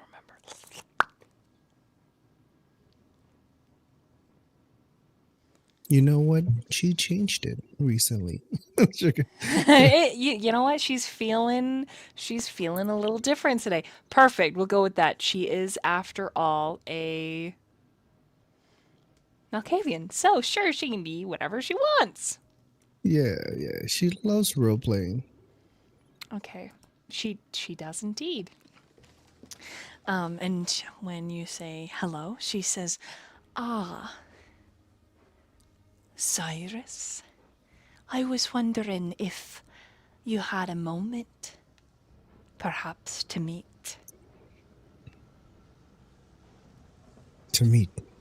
I find No. myself rather famished and in need of a little bit of a boost in order to get done my assignments.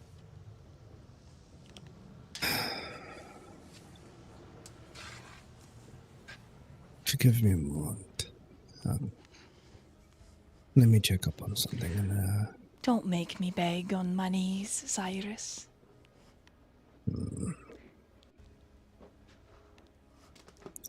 I do owe you a favor. 1 second. And he doesn't hang up, but he mutes. As he peeks back into the room and he goes, looks at Julia and goes, "Julia, can you handle things here?" Yes, sire. He looks over at Viola, seeing her kind of distracted with her phone, eases his mind a bit and says, "Viola, remember, you have my word." She nods her head. Okay. I'll be back. And he goes, unmuting the phone as he's walking out towards his car. Where shall I meet you? Well, if I'm lucky, I was hoping we could meet at your apartment. I'll see you there. Ooh. Ooh! Would you There like go. me to wear the red or the purple?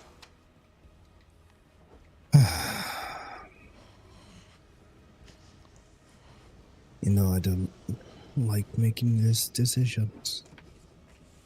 I'll surprise you then. And she hangs up.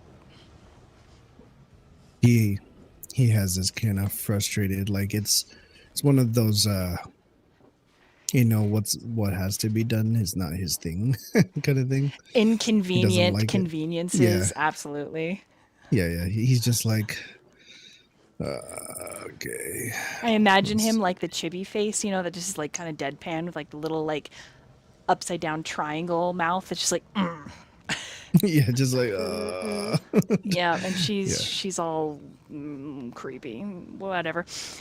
Okay, you're headed out to your apartment. Which tell us, how far is it from the hospital? That's probably not too far. He likes being able to have his things accessible. So it probably doesn't take in too much to get there. Okay, so it's Maybe just like a couple streets. 15, 20 minutes, yeah. Okay, all right.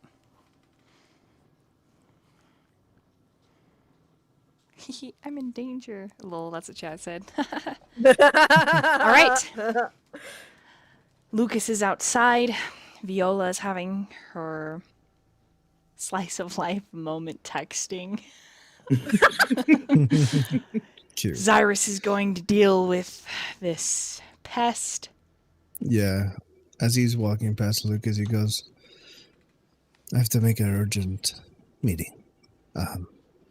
Keep me updated. You have things here, okay? As you say. And if you need anything, Julia's here. I just kind of glance at Kyler. I'm like, I'll be the one to talk to her, not you. I forgot to mute myself. Kyler just sighs like, "Ugh," but he doesn't say anything when Dr. Fucker's nearby. Yeah, no. He don't say shit. Cyrus definitely gave him a glance.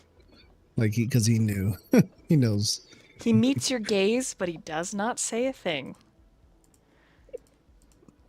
And he looks back to Lucas, nods as he starts heading out. Okay. With that, we are going to take a brief break, and when we return, we will swing the camera over to Blythe and Mads. Two Malkavians sitting in a tree. We are CRAZ crazy.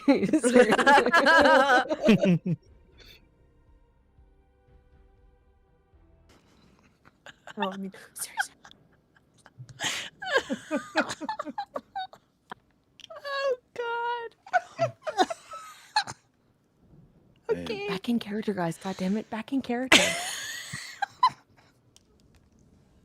We're back in character now.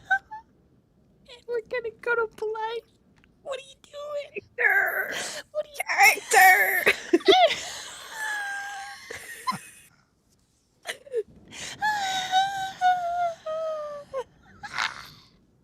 Well, you know, I'm following this ghoul's lead, so I don't know. What am I doing, storyteller?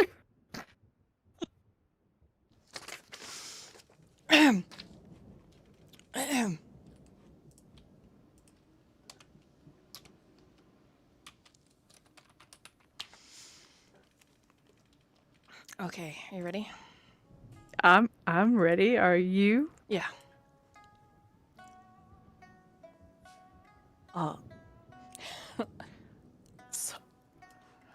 Okay. It's Ileana, right? Not Liliana, Ileana? Yes, Ileana. Perfect. She has you draw several sigils on Mads. On her palms, like an open lotus. This will help channel her energy through her third eye and her body and displace it in a way that she will not only be focusing and she touches her head up here. All right, okay. And then she begins to put the rice paper talismans all over the window, the doors, at the compass positions.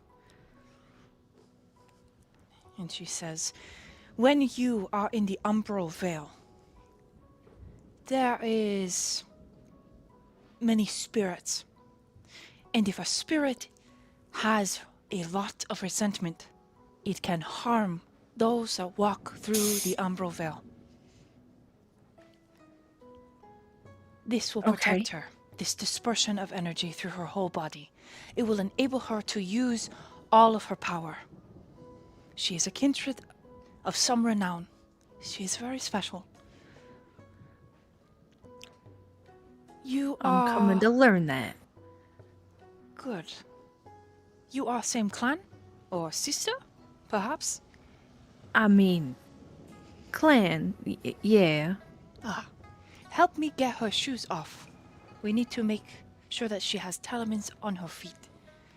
Oh, all right. I'll remove my boots from her feet. My Boshan, my grandmother, used to teach me. If your feet are grounded, there you are.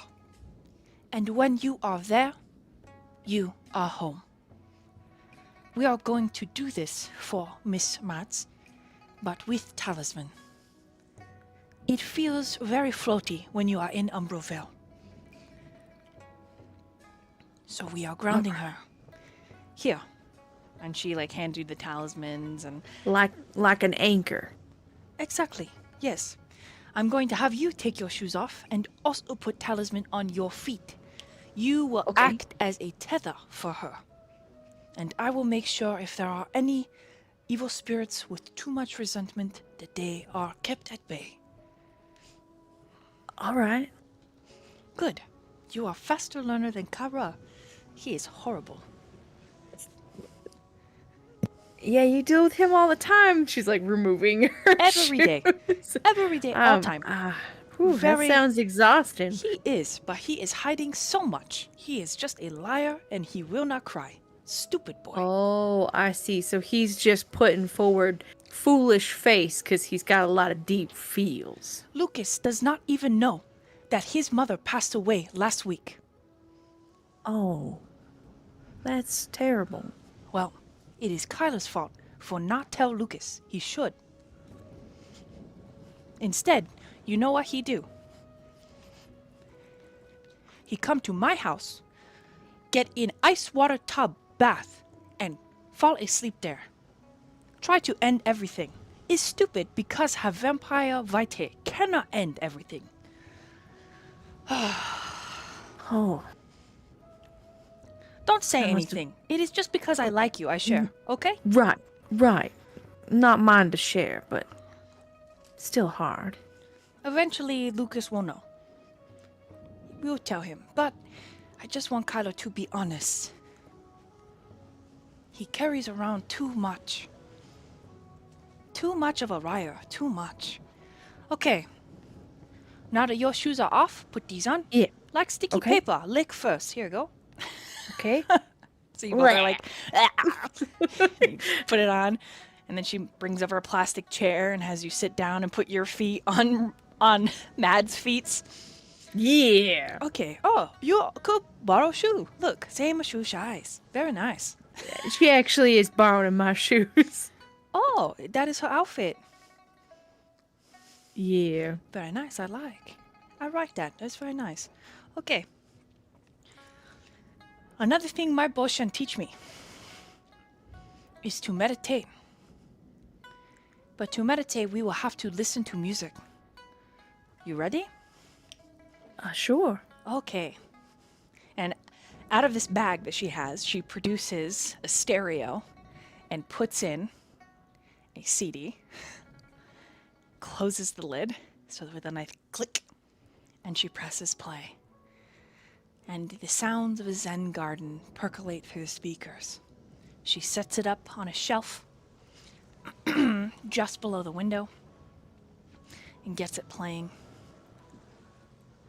Battery power, always a good idea. Very nice. All right, Mr. Blythe, close your eye. And I want you to breathe in time with the music. And then she begins to sing. You're not sure what language she begins to sing in, but it is beautiful, soft. I want you to roll a wits and an occult. All right.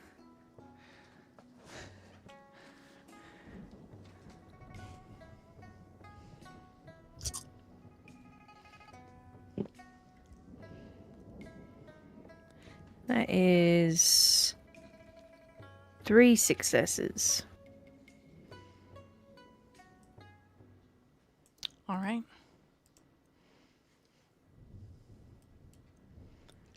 Mads, Yes. do you remember the roll for your premonition? Or did I have you roll? You did not have me roll. Now is the time. Okay. What am I rolling? So you will be rolling the discipline. Let's see. I believe it is Auspex and Resolve.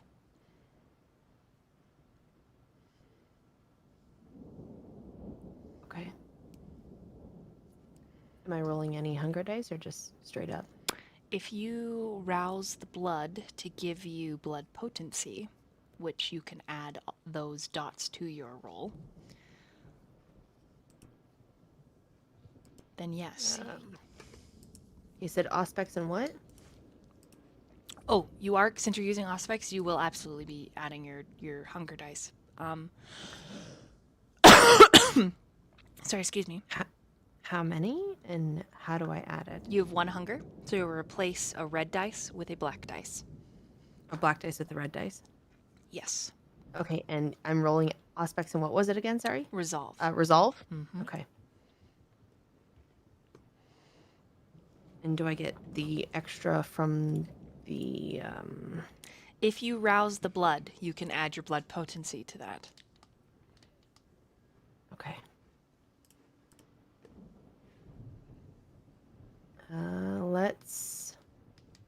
Let's not worry about that right now. And if I need to, I can spend a willpower, right? Yes. Okay. Hey. I don't know if you want to hear my dice rolling. Yeah, it's nice. Ooh, that's a lot. Oh my god. Oh my god. Oh, suck for longer time. Suck a sock.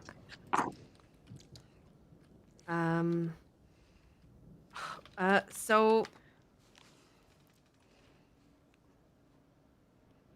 can I spend a willpower to re-roll? You can. But you can only re-roll black dice. I'm gonna re-roll the 3 black dice, and I have a skull on my hunger dice. Oh, good. That's going to delete one of your successes. Oh, goody. Okay, then I'm gonna re-roll the other ones then. Okay, that's The fine. pool is much smaller. Oh no. Mhm. Okay, that's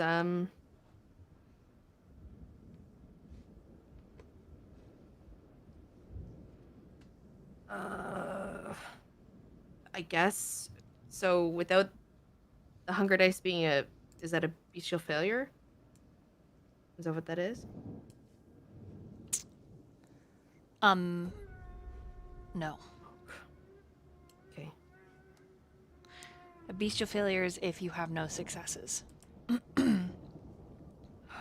Okay. I'm posting a picture, and you can tell me.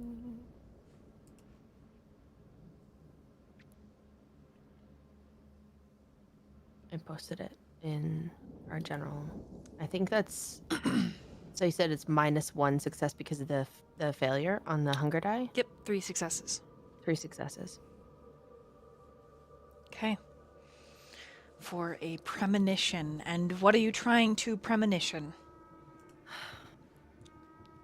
I am looking for confirmation of life, but unlife. A life in the unlife of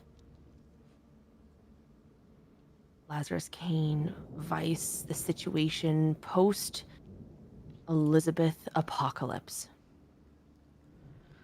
She's looking for something to show that there's a future. Something that shows that they're still alive. But unalive. Right. Yeah. Okay. You throw your consciousness forward and out, and as it races across Salem, you feel the thunder press upon your very spirit. It hurts. Each clap of thunder and flash of lightning sends a buzzing, itching vibration through your soul. You throw yourself to the very edges, the very north of Salem, deep within the woods, traveling a twisting road like a camera, shifting left, right, around, up hills and down at higher and higher velocity. The trees until they are nothing but a smear of green and dark on either side of you. Your vision pulls to a stop, an utter halt. The cabin to your left, right up on the top of the hill, nestled in the flora, is broken. And there are no lights. When you take a step onto the lawn, you can feel the wet grass between your toes, and you can smell the upturned earth. You can smell the recent gunfire and powder that was at a fast exodus out of multiple weapons. Still, you see many of them laid out on the grass. But the ghouls that carried them, you cannot see their bodies. You would suspect. There are no cars in the driveway or parked on the street when you turn to look at the narrow lane that you've just raced up. The door is intact, but you know that there is a hole in the side of this building. How would you like to enter it? Through the hole in the wall or the doorway? I think I'd go to where I last saw Vice and Laz. And I think knowing her, she'd go through the front door. Going to the place where is the most respectable. Okay. You get to the door. You reach forward, putting your hand on the handle that is cool and slick. One nice turn. The last place that Vice and Lazarus were on the front lawn. No longer there. The door opens inward, and you are faced off with an entryway and a hallway that opens up around the corner into a decadent living room. You feel a draft.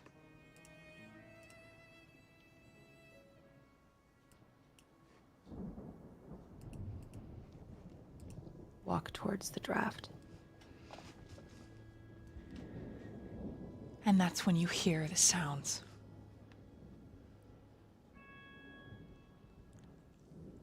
A pained sound. A hissing. Stepping around the corner,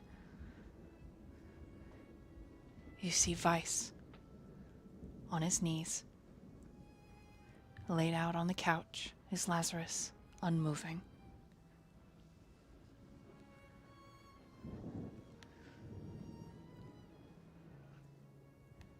Vice's shoulders are shaking.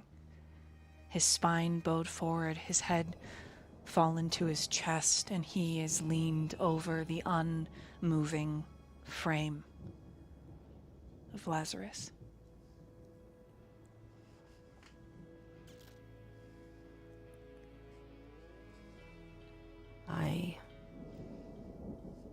She moves forward, reaches her hand out to try and touch Vice's shoulder. Whew. It goes through. There is no contact.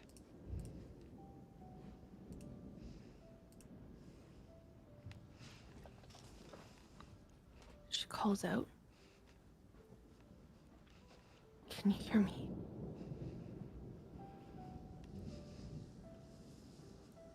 Oh, God.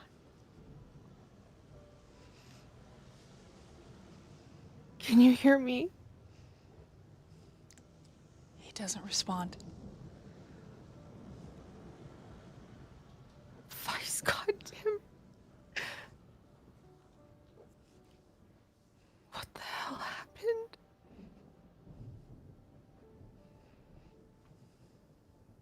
Can you hear me? The shaking in his shoulders lessens to a tremble. And he lifts his head, and you think for just a moment you have hope that maybe he can hear you. But then you see him tenderly reach up and touch Lazarus's face, and you realize this kindred believes he's alone. But he speaks. I am so sorry, my old friend. For everything. If I could do it differently, I would.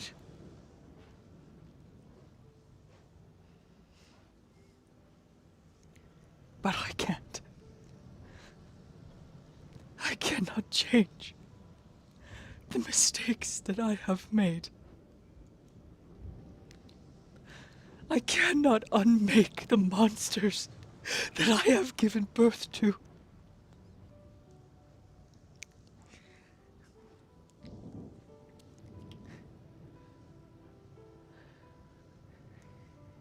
I do not deserve this barony,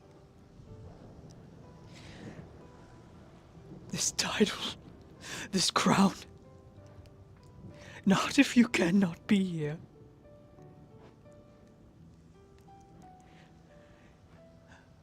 Lazarus, please.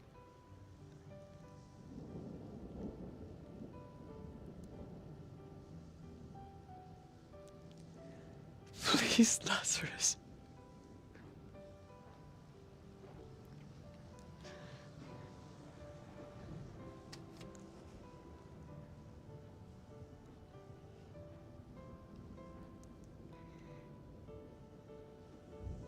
There's a terrible silence that descends.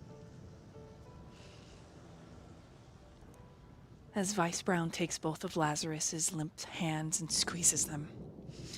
And then he stands, and the energy shifts within Vice Brown. And he says to his companion, who is unmoving, You do not get to meet the end. No.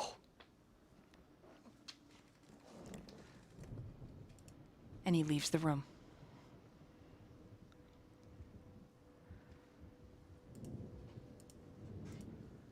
Do you follow?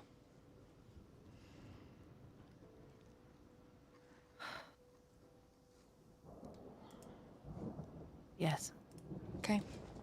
I take a look back at Lazarus. He's still. There is a gaping hole in his chest. You can see his spine. It is garish. His suit is ruined. He doesn't have his jacket. It's draped over the edge of the couch. He's covered in mud, his own blood, and you think Vice's blood. His wrist is still broken where Vice disarmed him. It looks like his knee may have also been broken. You do not sense a connection in your blood to Lazarus Kane any longer.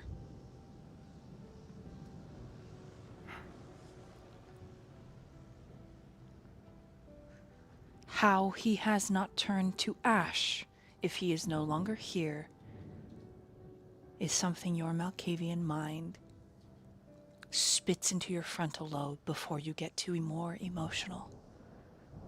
And you hear the rattle, rattle, rattle, rattle, crash, ding, ding, ding, ding. An echo in your mindscape.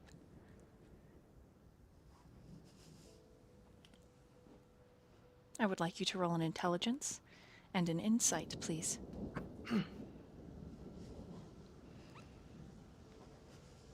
Intelligence and insight. Mm-hmm. Okay, and any hunger die to this one? No.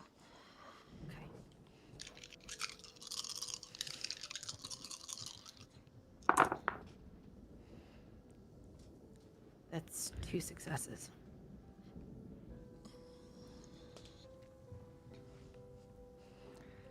You know that Lazarus's cane is old enough that if he were to meet the final end, he would become nothing but ash. So would Vice Brown. It is curious he is still here. Your thoughts of what Dr. Fletcher can do come to mind. The manipulation of vitae, of sorcery, reaching beyond the limits of the natural laws of kindred.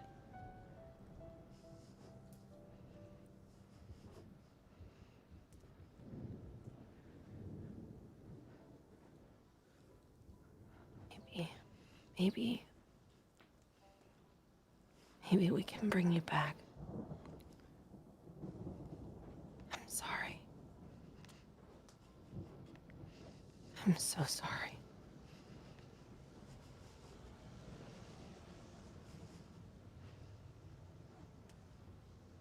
And I think she'd turn away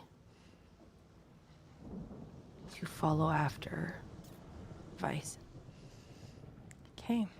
You begin to wind your way through his home into one of the very far hallways you enter. You can smell the cologne that Vice likes to wear, and you believe you're approaching his bedroom. You know you're in his bedroom when you gaze into the half-cracked door and you see the black silken sheets, the 4-poster bed that also bears a black silken canvas that encapsulates the whole form. It's done in the same black and gold pattern as his penthouse at Hotel X. But he's speaking to someone, and you can hear him ever so faintly. Would you like to roll a wits and awareness? I would. Go ahead and roll it.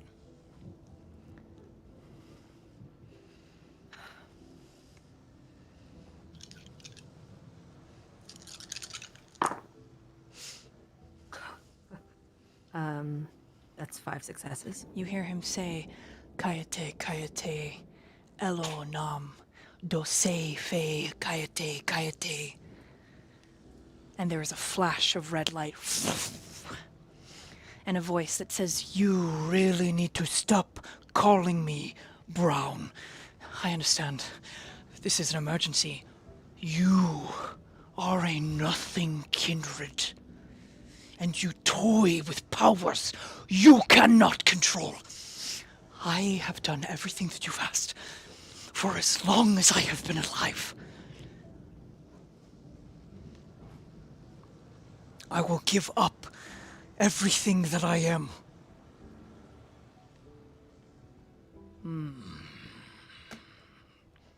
Would you like to stealth in the room? Yeah. Roll a I would. dexterity and a stealth. This entity that he is speaking to, you feel is on the same plane as you, the Umbral Veil.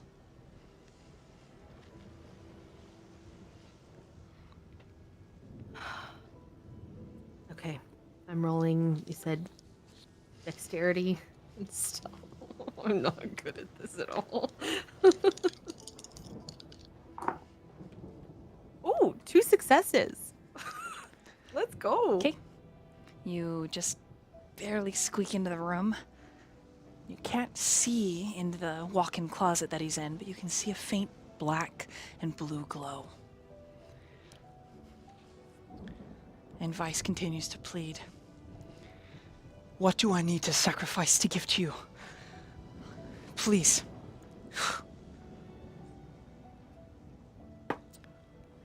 You no longer have enough to sacrifice to me, Brown. You have given all that a damned creature can.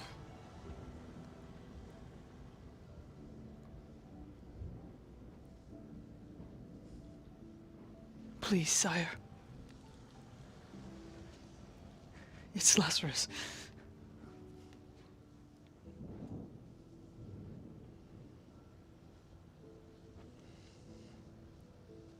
As you move closer to the closet, you can smell Vice's blood. A great deal of it. I would like you to roll an intelligence and an occult. Okay. Ooh, I'm good at this.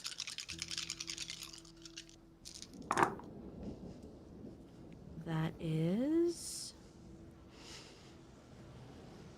4 successes. Okay. You very, very carefully, you believe it's carefully, peer into the closet and you see there's an altar. And at the altar there is this silver bowl. And Vice's wrist is held out over it. And just in front of him is a mirror. And you see that he is speaking to a kindred made of shadow. And he beseeches the kindred, Sire, please. Please. You are my most difficult son. When I made you, you owed me your life. And I paid that debt. I gave you a life. There's an imperious expression.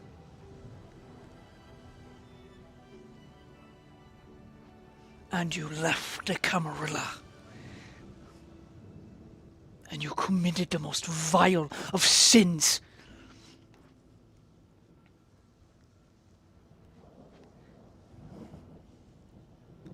I'm sorry.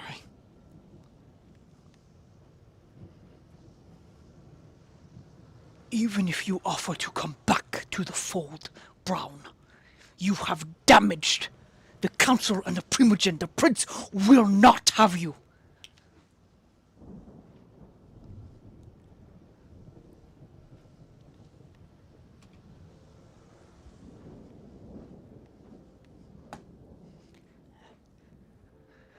Vice turns so you can see his profile.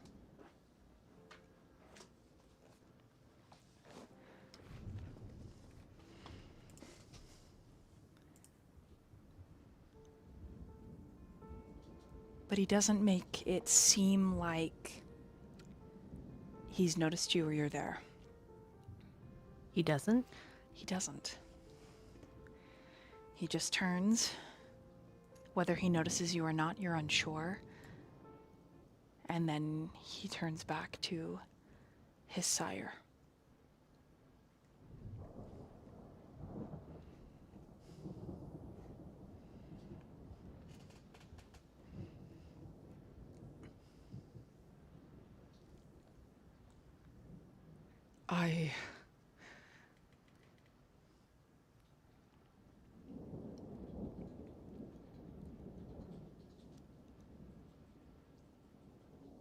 I'll give her what she wants.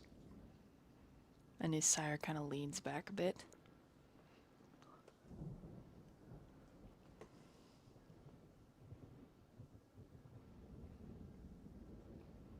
That's what you want, right?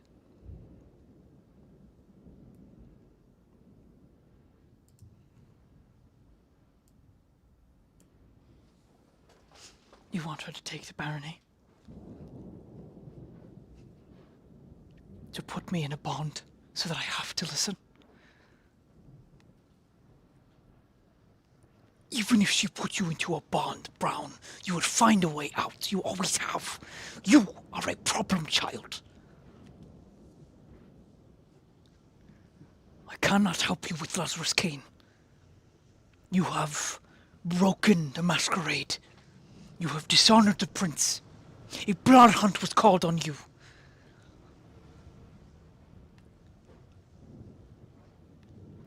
Do not contact me again. If you do,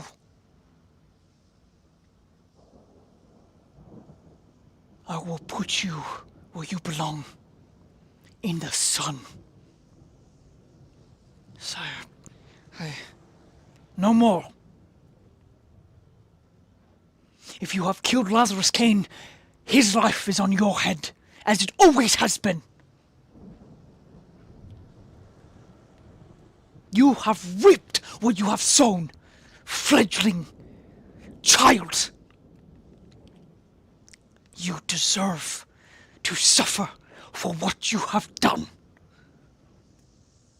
And then his sire dismisses the call, and the bowl of silver of Vice's blood that he used to cast the spell to contact his sire flips upside down. Ding, ding, ding, ding! And the blood splatters everywhere, and Vice steps back and he gasps. And then he grabs the bowl, and he throws it. And he scrubs his face, licks his wrist clean and closed, and he just says, fuck.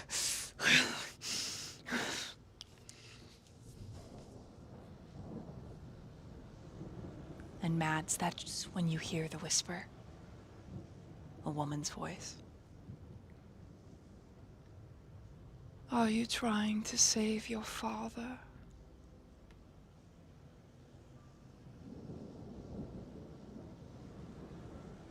Is that to me? Mm-hmm. Right behind you.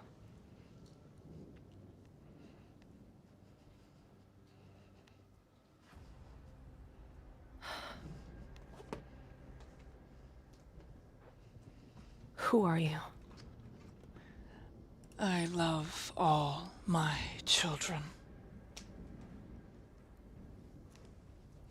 We've spoken before, haven't we? Indeed.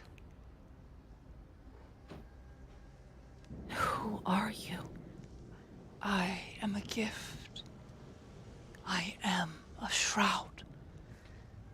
No, I am the shroud of night.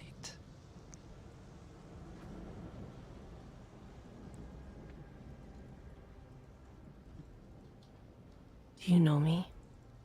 I know all my children.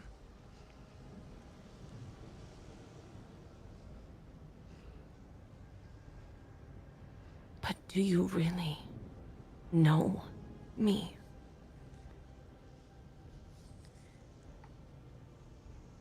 I know the taste of your pain, the fluttering of your joy. And I know you will do anything to see Vice Brown safe and protected.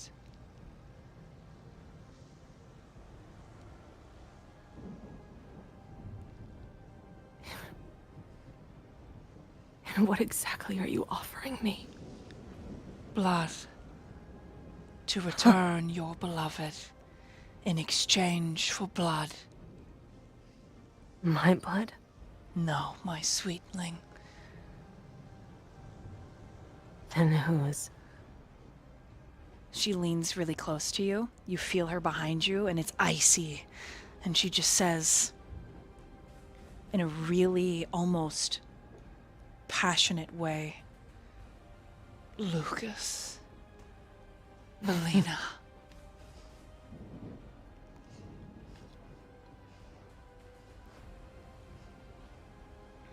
You want his blood? in exchange for the life of those I care about most. A boon gifted for a favor.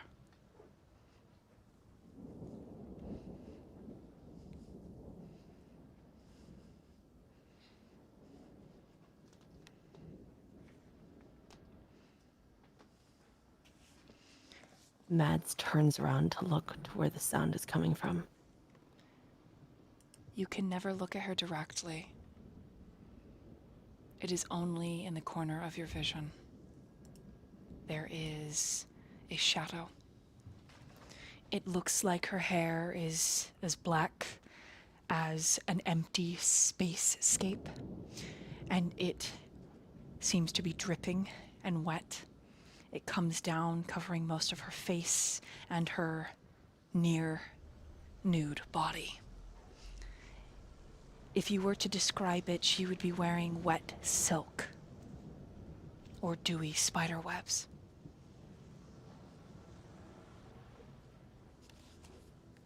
When you go to turn to her directly, she is shifted to a different corner.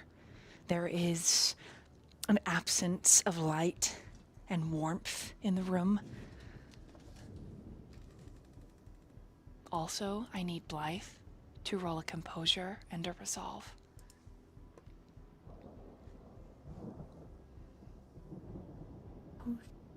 So.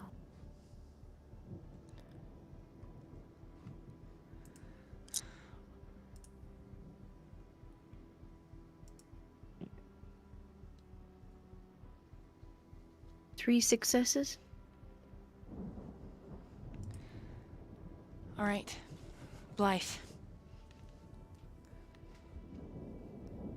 Listening to the song, slowly your mind descends, and you feel the senses bloom. Like a drop of ink in clear water, it hits and spreads. You feel yourself expanding, and when you open your eyes, the same sensation of the thunder clapping and rumbling causes your spirit to tingle, and you find yourself following a tether, a small silken silver string that wraps around and twists in this front yard you've never seen up on a hill, a beautiful cabin painted black. It looks to be damaged on the side. You've never seen this place before. But you can feel Mads inside. You can also, when you move your bare feet, wiggle your toes, you can also feel her toes. It's kind of an interesting experience. Okay, can I follow the feeling of Mads? Would you like to follow the string? Yeah. Okay. As you follow the strings, you go to the front door. Try the handle, it's unlocked. Would you like to go inside? Yeah. Okay, you open the door. There is a wave of paranormal activity. The lights are flickering on and off, and as you begin to walk down the hall, your bare feet squelching and patting gently on the tile and then the hardwood, you stop as you see Lazarus Kane and the condition that he's in, and you see that his fingers are beginning to turn to ash.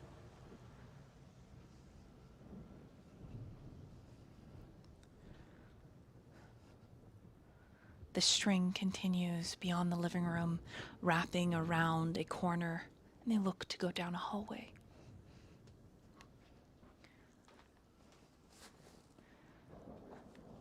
All right. Well, I'm not actually there, so I can't help the man on the couch, so I'll follow the string.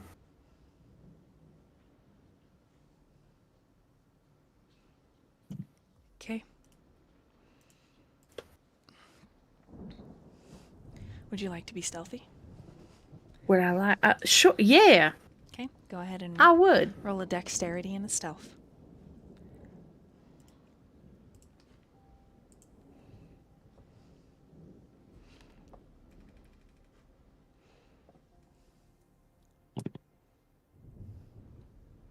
3 successes. Okay. You are, at least you feel that you are a quiet,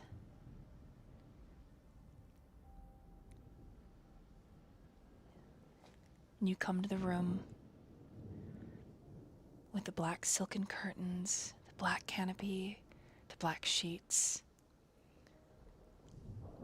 It reminds you of the penthouse. And you see Mads, but you're unable to walk into the room.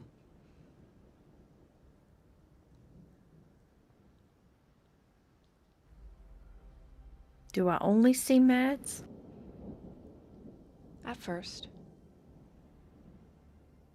If your heart was still beating, it would be 2 or 3 later that you saw the woman. Long, wet, inky hair. Tall, lithe. But you catch that her belly is swollen. Heavy infertility.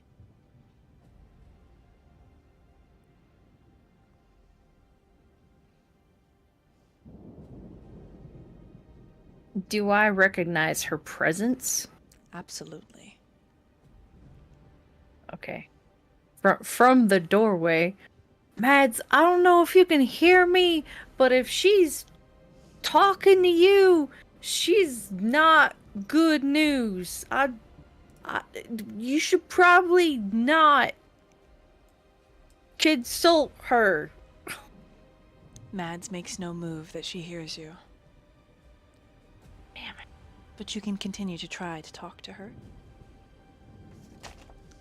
And if you do so, Yeah. I need you to roll an occult and a resolve. Okay. Keep that Yeah, roll to yourself. Okay. Mads, Yes. she has made an offer. You do not suspect this woman will wait long. Would I recognize her from, like, I would know who she is from, like, the picture and the communications we'd had before, right? Like, I know we've talked before. I know our interactions before this. Yes, you originally thought you were reaching out to perhaps Elizabeth, Yes. but this is an entity far... Elizabeth is a cloud. You are Yes. speaking to a planet.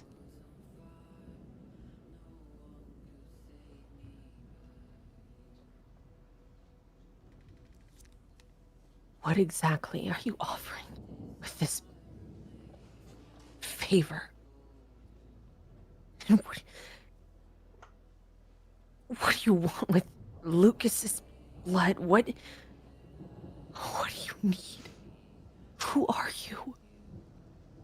I am a mother. A mother who wishes to caress her children again. You don't look like my mother. But I am. I am. And you, my child, are very, very sad. Let me ease your pain. Let me give you back what you desire, and in exchange, the gift of blood.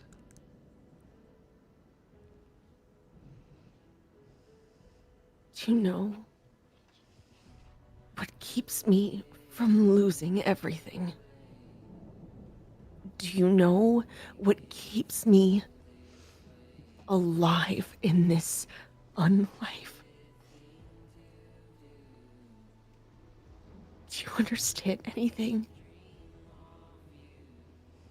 The pain is what keeps me alive.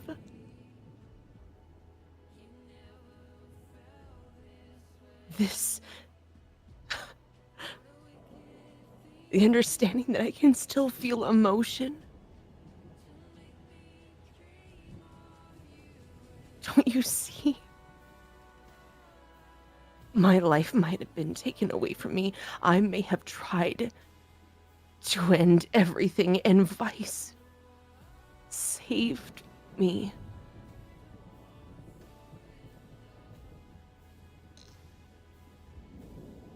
But he always told me that what made me different, what made me special, was that I could still feel. I still cared. Giving you something that doesn't belong to me. I can't promise that. That betrayal. That's not me.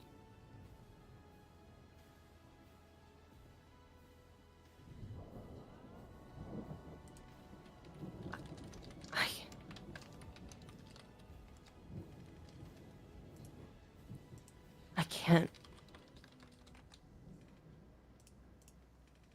I cannot give you what you want. I can't.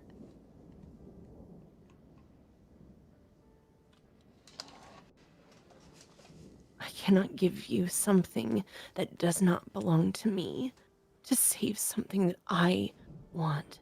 That kind of selfishness.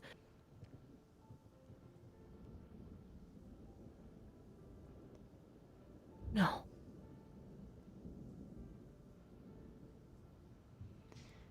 You No. feel her arms embrace you from behind. And you feel her kiss the top of your head. I understand. Would that I could give you.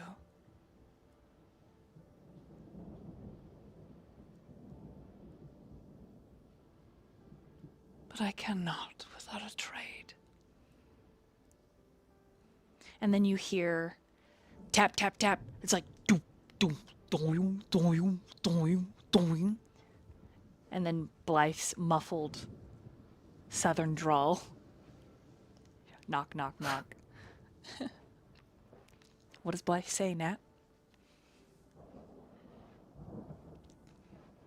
Whatever she's saying, don't fall for it. She gives me bad juju vibes. Blythe? When you turn, Blythe? the woman dissipates and you can feel a set of feet touching your feet. It's almost like the both of you are just 11-year-old girls playing a game of pushover and to see whose legs. There's just this instant moment, this connection, this ringing. Sister. There she is, Mats. Blythe. Yeah, I'm here. I came to help you. Everything is so wrong. I mean, it could be a lot worse, right? Les. I don't know. And there's so much happening. Oh, yeah, he's not looking real good on the couch. I don't know.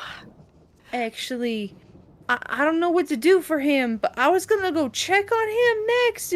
If you've got Vice wherever he is.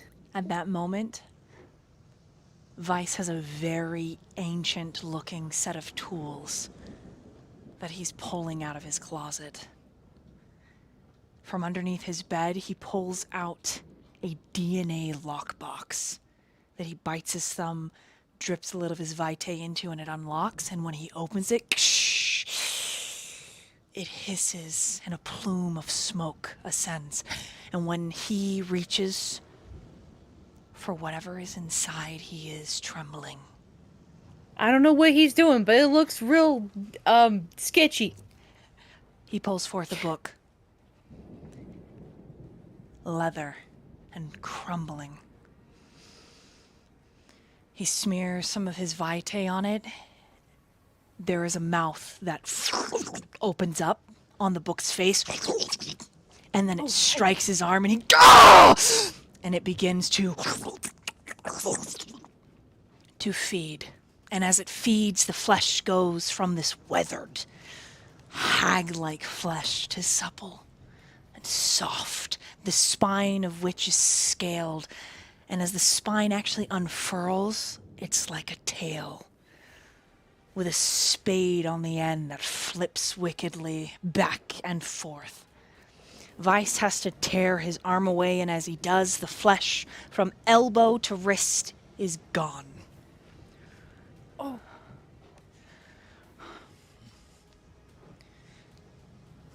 He takes the tools and the book by the spine and the tail, even though it is shaking and growling, and he walks into the living room.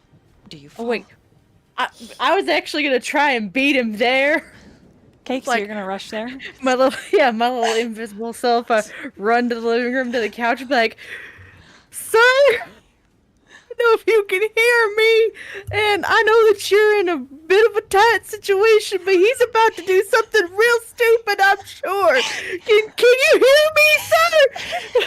You see that bits of Lazarus's cheek is ashing away, I'm lifting she doesn't up know. into the She's air, trying twirling. to reach him somehow. Like, no, you need to not.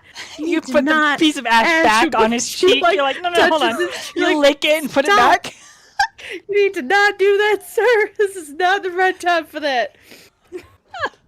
There are two people that clearly you are very important to them, and I'm afraid that either of them are going to do something very dumb. Okay. Damn, I wish I was actually here. Maybe a little bit of blood would help him. I don't know. I would follow Blythe. Okay. Vice tells the book to stop shaking, and the book and starts speaking in some foul language. And Vice says, "I will ruin you." And the book kind of gets a little quiet. And you hear him stumbling up the steps, and you're there with Blythe, and Blythe is catching pieces of ash and licking them and putting them back, and licking them and putting them back. But they just keep breaking off. What do either of you want to do? Vice is almost to the living room.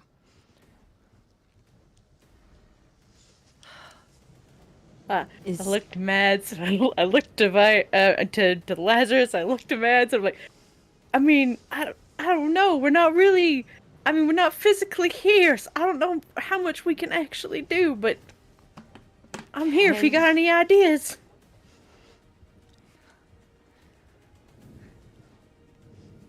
Is this happening now? I mean, I don't Is this know. now? I don't know.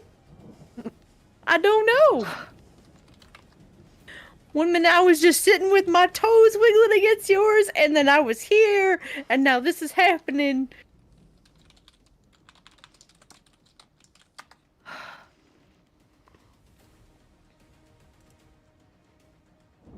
I start yelling at Vice, doing whatever I can to try to Try and get his attention. get his attention. I don't know if this is in the future, if this is seconds in front of us. I don't know. Mads doesn't know. Vice, I swear to God, Vice. Roll a composure and a resolve.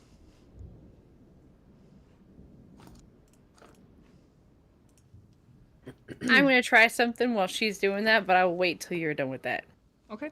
Composure, you said? Mm-hmm. What is... Oh, there it is. I'm like, am I dumb? Okay.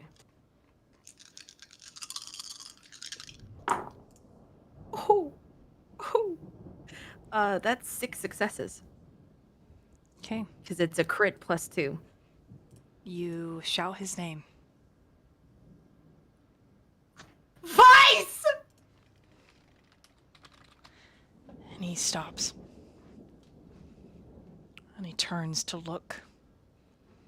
And he's still holding the book, and it's starting to vibrate again. And then he slams it on the ground, and as he does, he shouts a phrase and a word, and he claws open his chest. And in clawing open his chest, there is a glowing rune. And he rips the pink flamingo shirt off, tossing it aside. And then he opens the book. And as he opens the book, he says, Well now, Vice. "Just silence you." So long since you have taken me from my shell. Lonely it is inside my case. Lonely and hungry. But you haven't died. Continue speaking, and I'll return you to the dragon. Wouldn't want that. Now show me what I need to see. Though you hear the book make a lip-smacking sound, and you shout Vice's name again, and you can see that he's trying not to listen. You watch his chin bow and his muscles clench. And the book says, Distracted. and you can tell that there's an excitement there, a bloodlust. Oh, yes. Many years since you have taken from the cage, and you are distracted, desperate even. And Vice says, I am the same I ever was. No. The beast is quiet in you.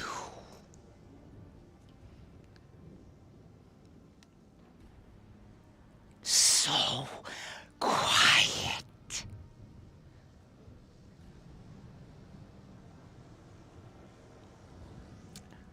Vice stands up, leaving the book on the floor, and he walks into the kitchen, and when he returns, he is holding a lit candle, and the book is, No! No! It will be good. No! and he holds the candle close. You can see that he is also struggling with this flame so close, and the book begins to screech. No! No! Will be good.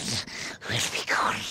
And Vice just sets the candle on the coffee table with a click. And he looks up, and he just says, please, forgive me.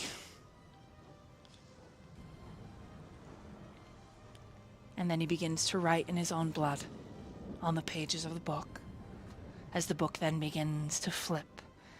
The glowing rune on his chest changes as if it itself is a living flame, igniting bright and then dimming, almost as if it is being stoked by a bellows.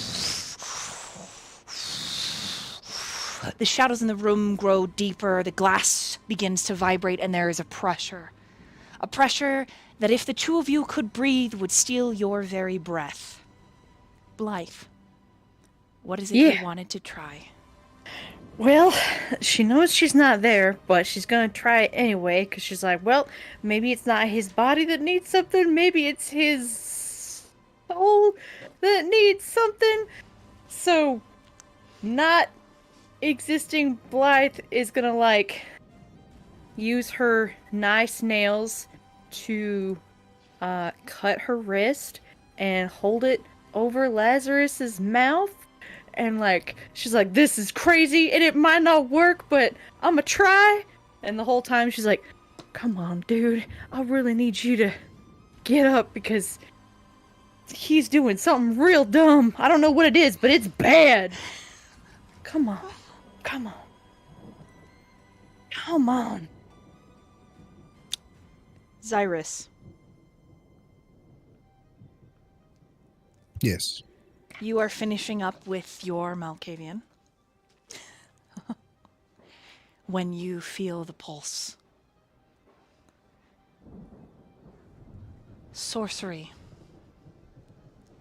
A very ancient and old sorcery that you thought only your bloodline was capable of. Your thoughts will depend on your roll. I need you to roll an intelligence and an insight.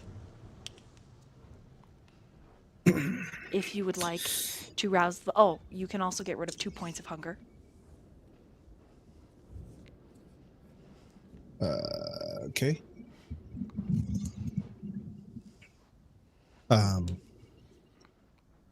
So I'm rolling intelligence and insight, you said? Yes, and if you want to rouse your blood, which is a rouse check, you can use your blood sorcery. Yeah. So I roll for the rouse first, right? Mm-hmm. It is a blank. Okay, so your hunger that just decreased by 2 increases by 1. Okay. And then now I can use blood sorcery with this roll. Yes. Okay, I'm trying to double check here. These insight. Blood sorcery. Okay.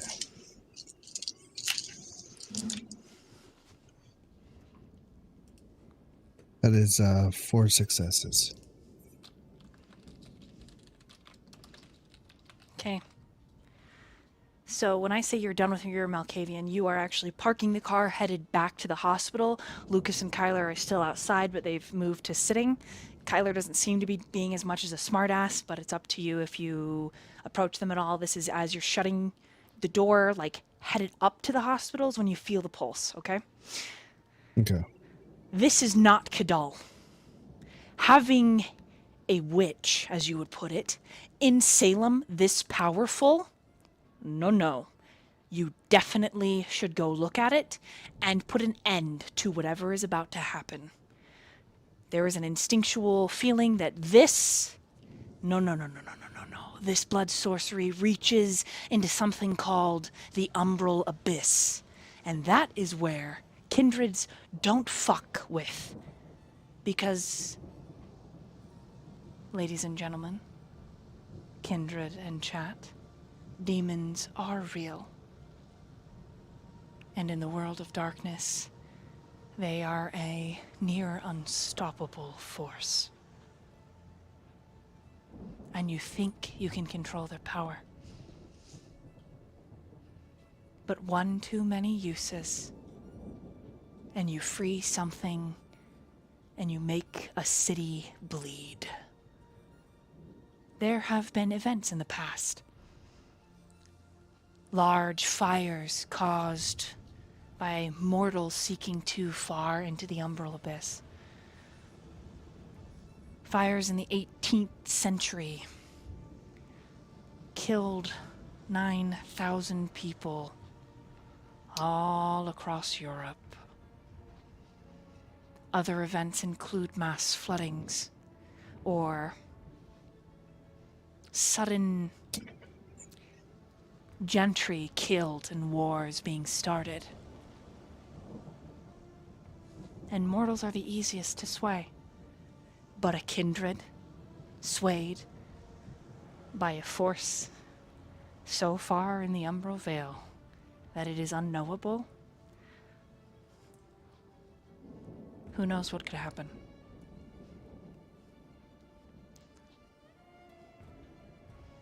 Lucas, roll a wits and an insight. Okay.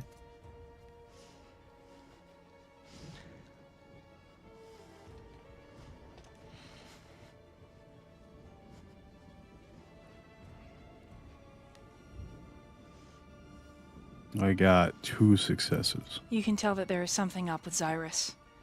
The way he suddenly stops coming and advancing forward, and then he looks to the north.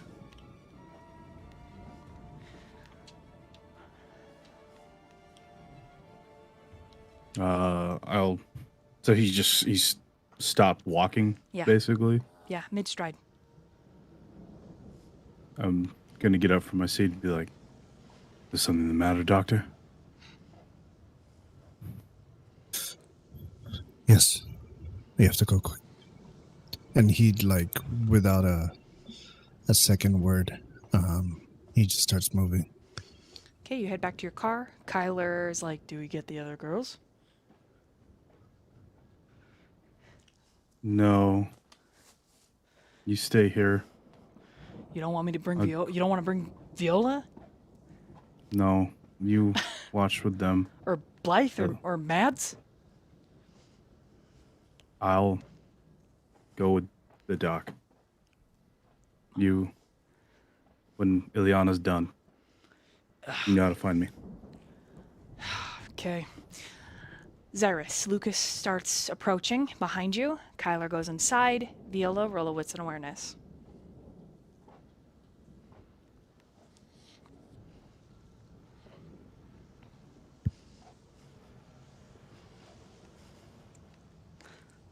Viola?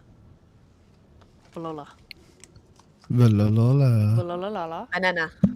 Sorry. Banana. I had to like Banana. double mute myself because I was like screaming. Roll a wits and awareness. Okay. All right, there it is. Nope. Add 1 success. That's okay. You notice Kyler coming in without Lukas. I am not. I'm gonna assume Lucas went to find Matt, so I don't question it. This is the only entrance. You would have seen Lukas if he passed Kyler to go to Mads. Oh. Kyler, where's Lucas? He just left with the doctor. Why? Shrugs. I don't know. He's probably still in the parking lot if you want to catch him. She goes to the door and looks out. Okay, as you open the door, you hear him say, "So, Julia." And she's like, "Please, God." You see Kyler. No, you see God. Lukas. You see Lukas getting. He's probably like 20 feet from the car, approaching quickly. Xirus is inside. His face is lit up on his phone. Xirus, your phone. You have a text message from Kadal that says, "Chad has been taken care of." Yeah. The next text that you have from Kadal is, "What would you like me to handle next?" Uh.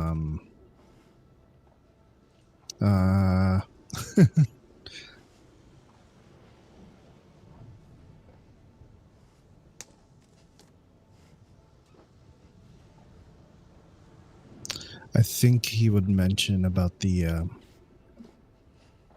He would simply send a text talking about the FLP and that they are the Second Inquisition. Okay. How they're they are the cause for this biological beheading. Okay.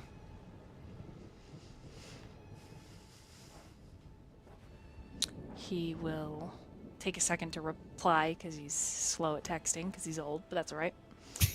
All right, Viola. Lukas is getting in the car. Quickly close the distance. What do? You got one shot. Can I say something to Julia before I make that decision? Sure. Or is it all right? Julia, how long is this gonna take? How far are you? Maybe halfway. I promise no one will see the results but me.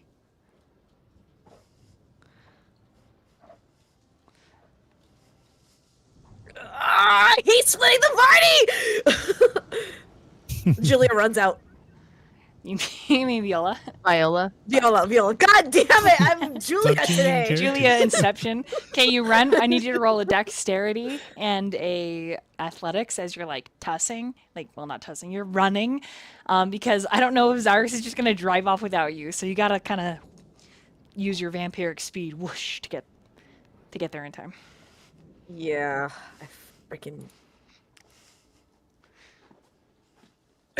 No, 1 success. That's okay. That's enough to get in front of the headlights. And I say, stop the car, stop the car, and I just hop in the car. I mean, does he unlock it? He might have child locks on, you don't know. Oh, that's true. He has trial locks. So that's up to Xirus. I don't know if they're just gonna leave you. I don't know. You guys can roleplay it out. I mean, the door would naturally be locked. So she tries to open it. So, do we take her? He'll he'll stop the car, roll down the window. Yes. What? What's happening? I don't think it's just wise to for you two to go alone. There's not much time. We have to make a move now. Then let me come with you.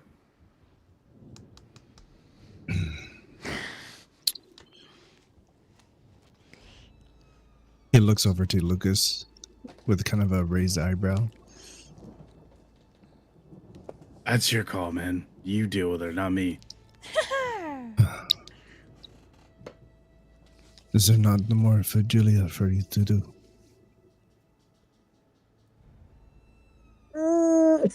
I lead to the voice club.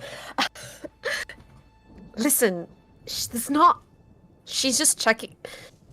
She'll have the results in 30 minutes. You honestly want me to stay here? It's your call. Get in, quick. I immediately am like, trying to get in. Okay. I need you to roll a drive for me, Dr. Fletcher. A dexterity and a drive. Well, I'm assuming that Lukas can drive better, correct? Yeah. Yeah. Yeah, I think he would have let him drive. Okay. He did have me drive for him. All right, he's Lucas. been having others drive for him. All right, Lucas, roll a dexterity and a drive. Okay. Oh, willpower re-roll this? Please. I got one, dude. I'm sorry. Did I put anything in pull modifier size or something on the sheet? I meant to ask that earlier. What do you want to pull up on the sheet? No, it says like in the input value it says pool size modifier. I always leave that as 0. Do I need to put anything in that? No. Okay, cool.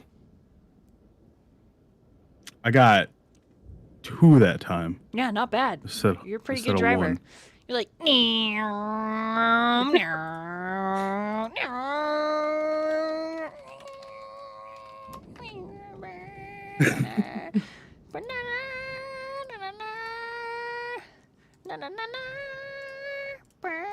man, I wish this looked better. Look at that.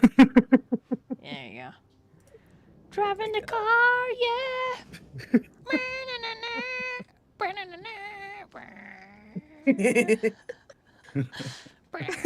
I can imagine Kopic cool, with it's a little toy atmospheric. car. I can imagine Kopic with a little toy car at her desk going. Minasaka arigato. Oh my god. Crud. I gotta break up the tension. Oh wait, hold on. Let me get rid of. Hold on, sorry. All right. Back with the Malkavians. Though you cut your wrist, there is no vitae that leaves your spiritual form. I sure wish I was a Care Bear right now.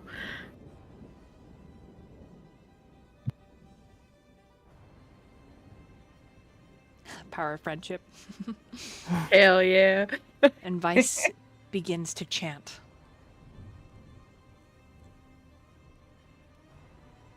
And these very ancient tools. Some of them look handmade, chain and leather wrapped, with large, uneven nails that look as though they were crafted in the darker ages.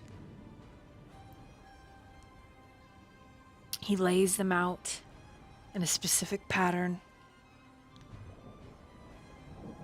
and the book finally stops, flipping its pages. The words appear as if scratched from the other side of the fleshy page.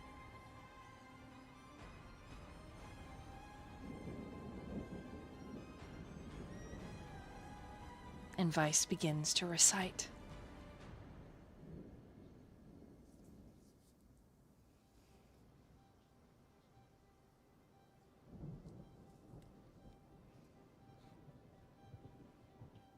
As he does, I need the two of you to roll a composure and a resolve.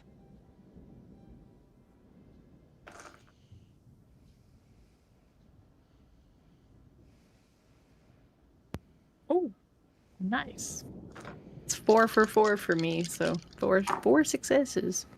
That is also 4 successes. Twinsies. Team Malkavians. Okay, Let's we'll keep you for the go. win. You feel the banishment hit you like a wall, trying to force you out of the home and back into your bodies. But Son of a bitch. you bypass it. Aha! The two of you grab each other's hands, holding tight, and you manage to stay in the living room.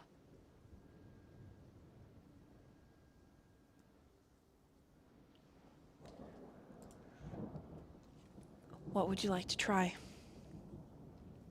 Blythe, this isn't right. Oh, well, Something. believe you me, I've worked with the occult long enough that whatever he's doing, it's spooky shit. This doesn't feel right at all. Something is not right. That Right. book. I I have an idea. Okay, what's your idea? I'm here for it. Let's set it on fire. Do you think we can? I haven't been able to interact with anything, I don't But- know. but I'm here for it. I mean, it might be bad, but, you know, it's fine. I mean, the only thing I could... Everyone's afraid of fire. At least. Right. At It least we are. sound like the book real was, and, right, okay, let's go try it then? But if we do that, how are we gonna get Lazarus out of the house? How are we gonna save him? Or Vice? I don't know what he's doing, but it's not okay. No, it's not. It's not This is okay. worse than the... This is all- worse than It's the all lady. bad. It's all bad. It's all bad. This right. is- Well, we catch the book on touch it? fire. Can we... Can we touch it? I don't know. I mean, if we could touch it, what would we do with it? Throw it? The fire Pick or it the up book? and put it on the book? Don't... Oh, the I don't- fire. Okay. The fire. The candle. The candle. It's just sitting there. The Right. candle. It's on the coffee table, right? Would we just bump the coffee table? Throw it. Just throw it. toss Right. it on Okay, there. I go.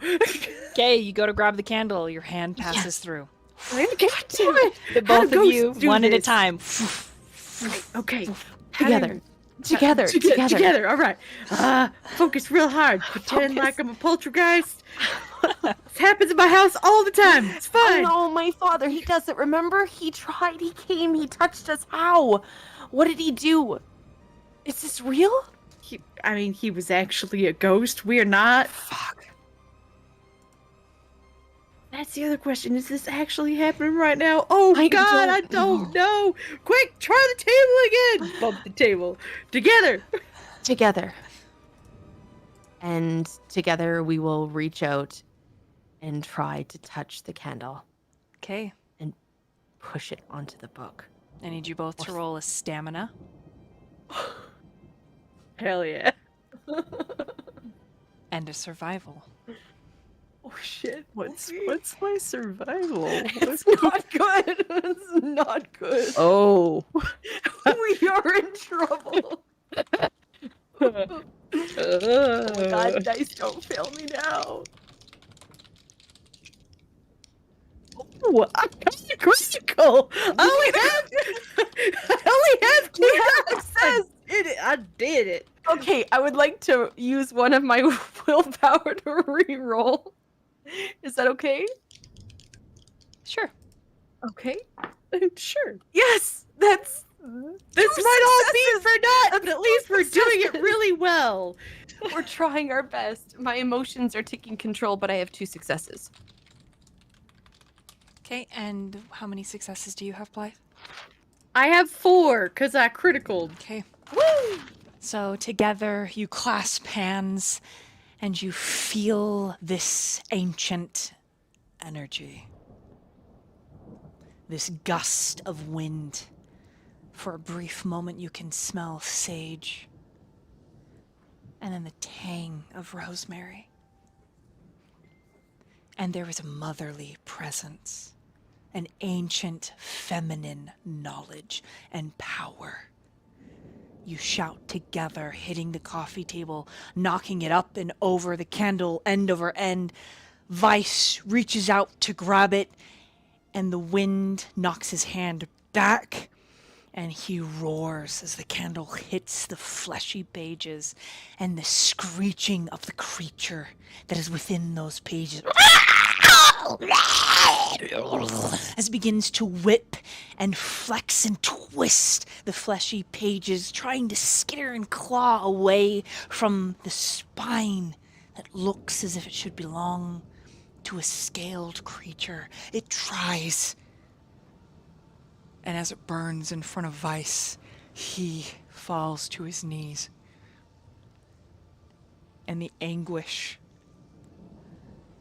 as the fire from the skittering, twisting, crawling book ignites his curtains.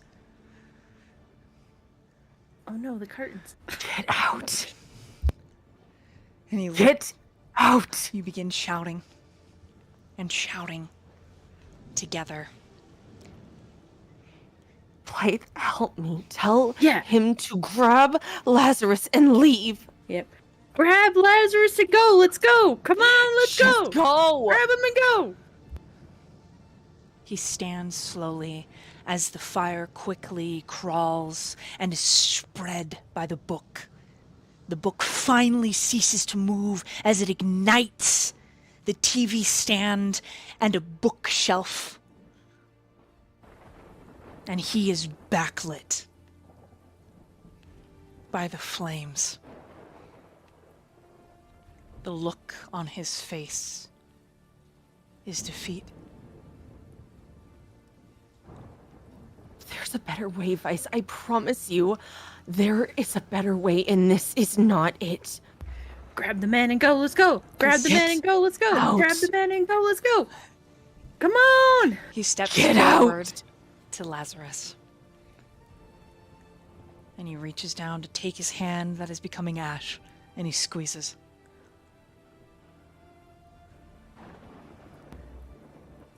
All right, you're halfway there. Now pick him up.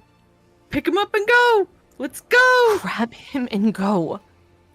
I promise. Maybe if we try and push Do you him want to like try we, to pick him up? like we did Do you wanna with, try to with grab the him? thing. Yeah. Okay. Whatever. Yeah, whatever. I guess Blythe and I are gonna try, and Even if it's just like a slapping, just let's go. touching his shoulder, pushing him, yelling in his ear, "Let's go! Let's go!" Okay? I need you to roll, this time a composure and a stamina. Okay, that's better than the last roll you asked for. I'll take it. Is it though? For me, it is. Okay, it's all right. Let's try.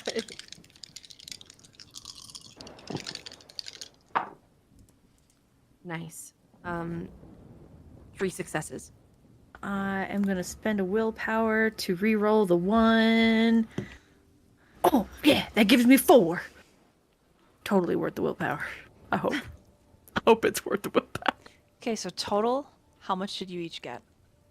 I got 4. 4. And I got 3. Okay. So 7 total. One palm connects on his chest, and he and he glances around and then reaches up. He still hasn't let go of Lazarus Kane's hand, and he reaches up to where, Mads, your hand is connected to his chest, and then he squeezes. Tell him to pick him up and go. Pick him up and go. You hear the sound of tires squealing. doors opening and closing, and a familiar voice of Lukas calling the coterie forward. Oh shit, when they get here. Lukas, Viola, and Xirus. The house is beginning to smoke. The rain is pouring down, and it seems to be doing very little for the flames that are licking, chewing, and clawing the inside. The front door is wide open. There are obvious signs of distress on the lawn, guns that have been discarded, bullets that have been fired. You can smell blood in the rain. You can feel the puddles begin to form under heel. This is the source of the magic, but it is no longer.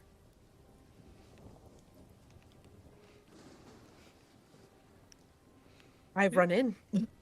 You run in? You run the front door? Yeah. You guys run the front door? Xirus, you Yeah. run in? Yeah. You all he's need to gonna follow roll suit. resist frenzy. To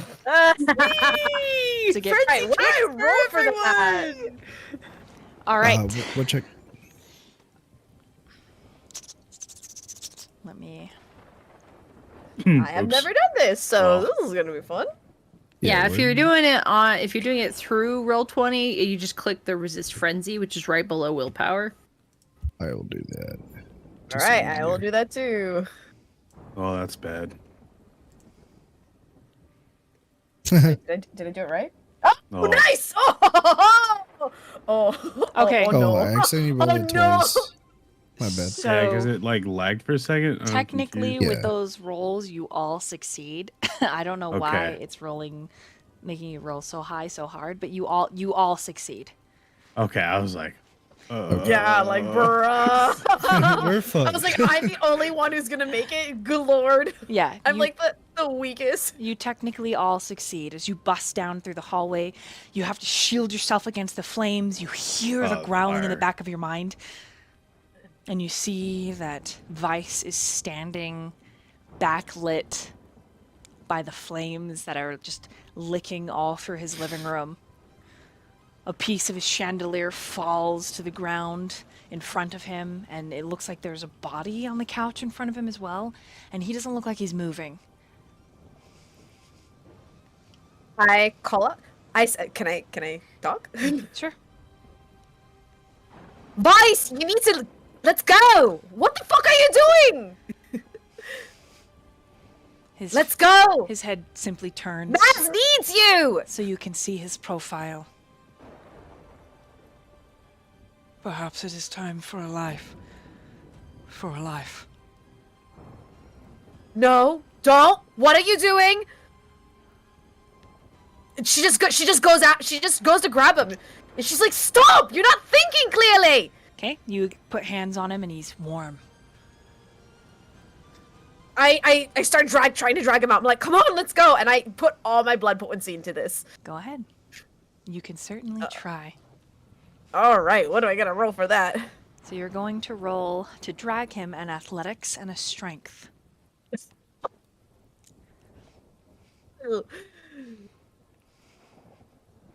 I could have used that super success now.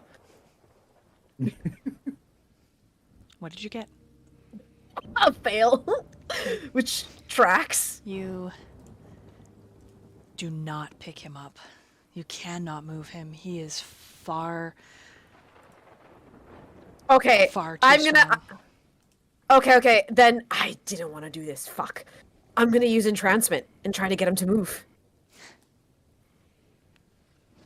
Stupid, but I'm gonna put all of my blood potency into that. How do I roll that again? That's okay. Let's just do one action at a time. So you did your action trying to physically move him, and your next action will be trying to entrancement. Mm-hmm. So I'm gonna let Lukas and Xirus go. Okay. Lukas? I'm gonna try the same thing and try to move him. Okay. Yeah, Strength and athletics. yeah.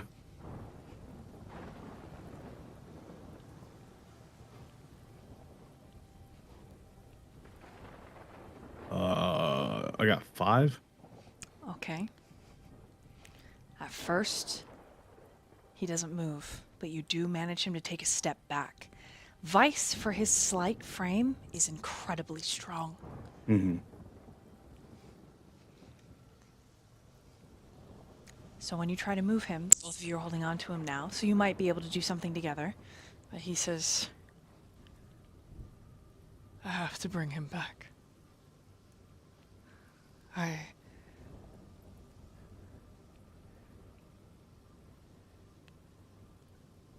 can't.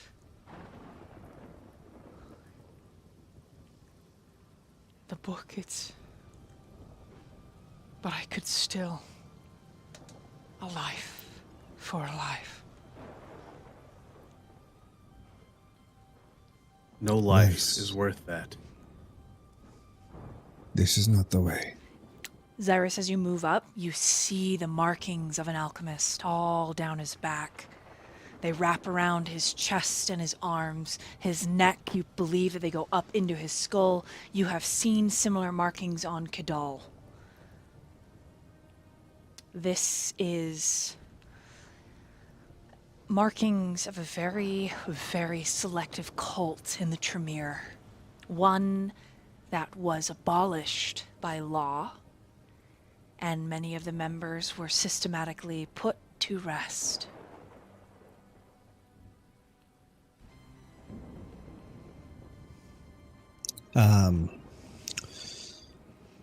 Xirus will put his hand on his back and say,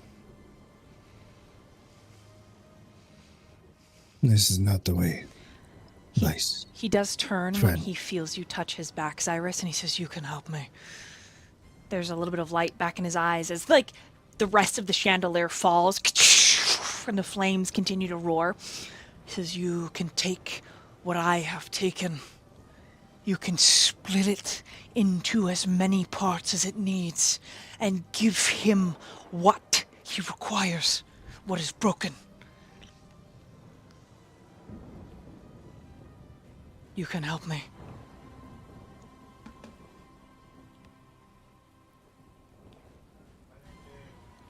I will help you, friend, with this. And he will try to use his blood sorcery to potentially weaken his strength, allowing us to take him. Okay. All right. Sneaky. Okay. Go ahead and roll a rouse check.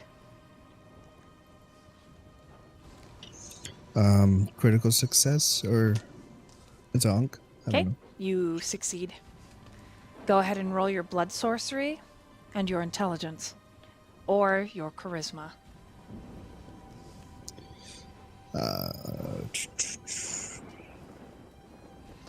While he's doing that, go ahead and roll whatever entrancement. Go ahead and roll another strength and athletics. What do I add to that? Your charisma or manipulation. Okay. Xirus, what did you get? I have 1, 2, 3, 3 onks and then 2 crits. So that is what? That equals 4, right? Yeah, Can I For the add crit part? like that's 7. Yeah, 7. I need to do a rouse check and I want to add like all that I have. Every single I will shake up the beast if need be.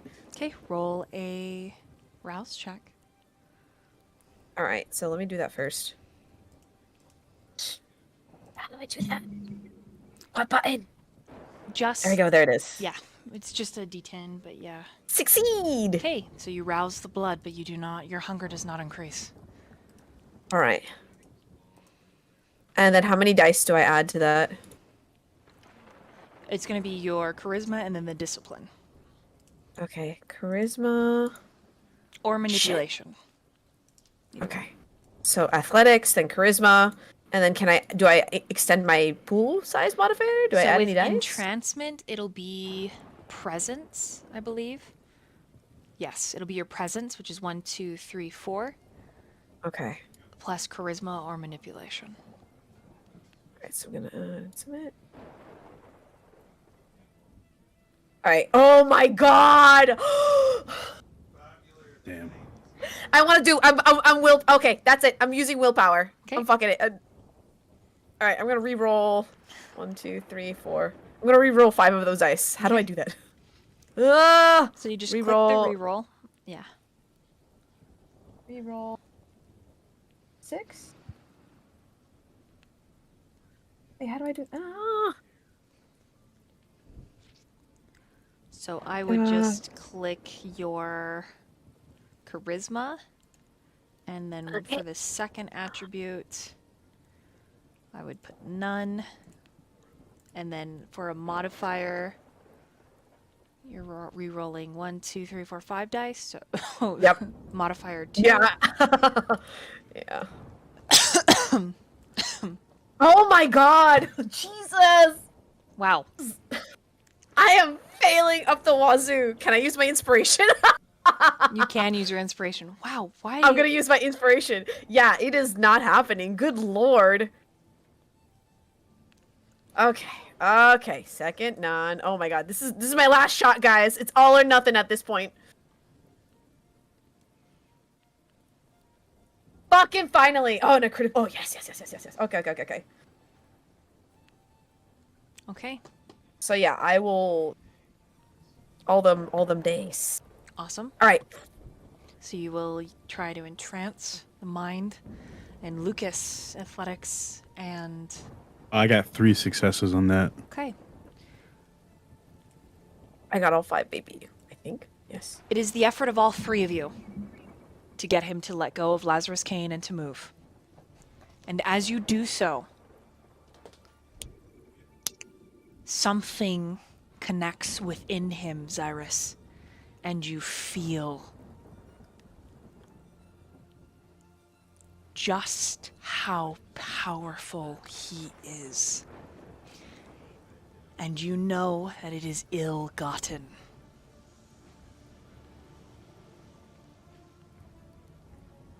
There is a calm that sort of falls over your shoulders, Xirus, as you are helping get him out into the rain. Does anyone grab Lazarus? Yes.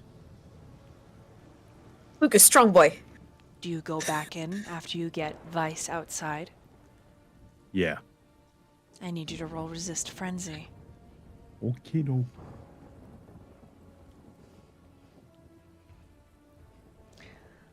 I click. There it is. Does that count as resisting it? I have no idea. Yes. Cool. So you do manage to go back in through the flames. I need you to roll an athletics and a strength. And then I will finish the scene with Xirus.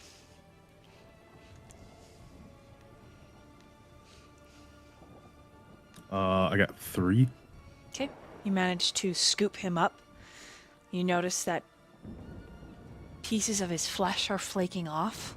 He's got a massive hole in his chest and stomach. And it looks like he's just leaked so much vitae. Mm-hmm. But you carry him out into the rain.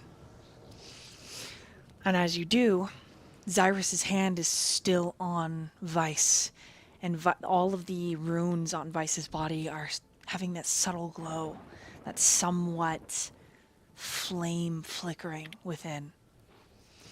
Viola's used her voice and her abilities and her presence. She looks way prettier than normal, almost ethereal. But she's got a lot of presence. She's very powerful. And it's keeping Vice sort of entranced, enraptured, but also whatever Xirus has done. And then you've kind of just physically moved him, and now you have Lazarus. Where do you take him? I'll start making my way to the vehicle. Okay. You've got a back seat, and there's 4 of you now, and then you also have a trunk. So where do you put him? I just sit in the car. Just put him in the back seat with me. I'll just put him in the Put him back in the trunk. seat. I'm gonna put him in the trunk. Hold on, I'm not. He's in the back seat. Just Okay, he's a big man. Yeah, that's fine. Okay. I'm just. They're handling their business. I'm over there. Cigarette.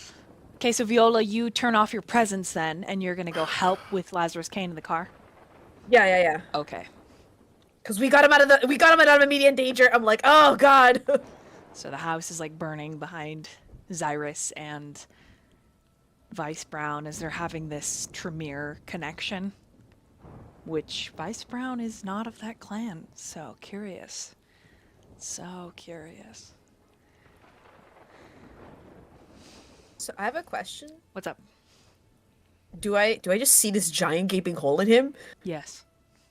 I'm like, and I'm just like, and I say, oh god. Does he need blood? Does Lucas, give him something blood. I can't give him mine, but you can give him yours. Give him blood. Something. That's a vampire. Kindred shit. Like Lucas is like buckling him in.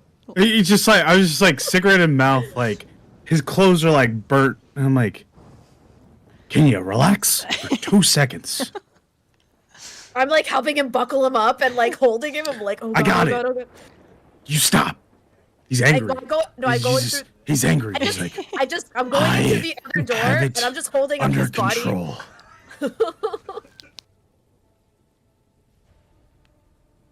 I didn't expect to walk into a burning building today. I would have worn the fireproof clothes.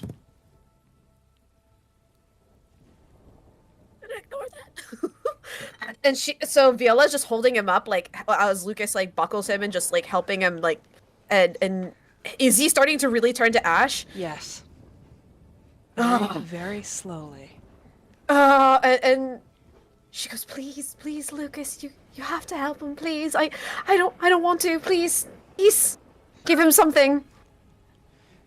I can't. This is stupid. Do you do He it? pulls out his knife. He's like, "This is bad. This is bad." He's going to give just as much blood as he's willing to give to see if this is going to help him. Okay. He's like, "This is bad. This is very bad." All right. And Lucas, in the back of Lucas's mind, is like, "You're an idiot. You're an idiot. You're an idiot. You're an idiot." What do you do? I just slice open my hand and carefully bleed it to him in his mouth or whatever. So you're gonna hold your palm over his mouth, or Yeah. Yeah, I'm gonna also like try to open his mouth so that so like his head. You don't help. His head's like all back, and you're like squeezing it Yeah. in. Yeah, he's just like, he points out, okay. you don't help. I don't need you to touch what comes out of my blood. It's not a good thing. I'm not trying to touch you. I'm trying to make sure he doesn't. That you can do what you need to do. As you get a little closer to help, Viola, I need you to make a rouse check. Wait. Sorry. Wrong one. All right, there we go. That's the. Nice. Sorry.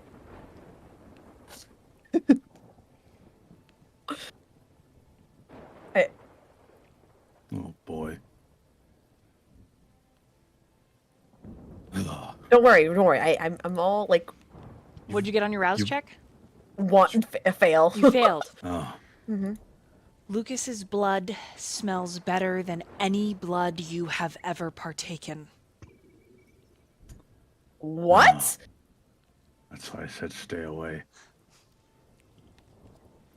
And boy, does it make your fangs punch down into your mouth and your tongue begin to water. Your eyes dilate and begin to slightly glow, casting the shadows Whoa. of your lashes on your cheeks. He is divine. I immediately turn away and like try to back to the like I just try to think like I shut my eyes and I think about this morning and I'm just like think and I think about the past and I think about how I don't deserve any of it. And I'm just like trying to get out of my head, and I'm like, even though my body is like, my brain is not in it. Like, ugh. Okay, roll a resolve and a composure, please. All right. Thank God. So, and composure, where are you? All right, I guess I have to do this the other way. Fuck. Composure. Resolve. There we go.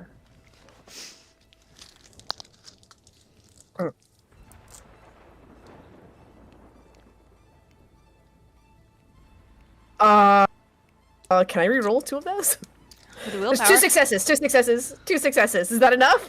Okay. Do you... Do you want to re-roll first? It's up to you. I'm not gonna tell you if you succeed. I'm gonna try to re-roll 1. Okay, go for it. Okay, so just do charisma? No, I just re-roll resolve, right? Sure. Okay. Okay, none. Submit.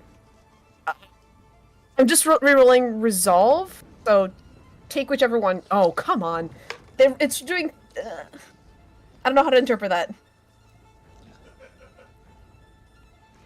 Oh, it made you re-roll your hunger. So Yeah. roll that again. We'll see if it gives you. If it doesn't give you the. I have actual dice. Want me to re-roll a black one? Yep. Yes, please. All right, let's go. Oh, God fucking damn it. Nope. Did you fail? Yeah, it's a blank. Okay. A 2 is enough. Oh, thank God. Okay. Xirus. Hmm. You see Lazarus's memories.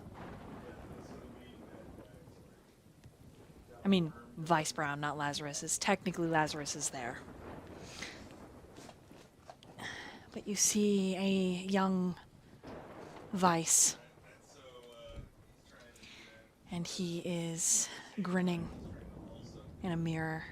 Behind him, you see a very young, almost awkward young Lazarus. And you think this might be before they changed.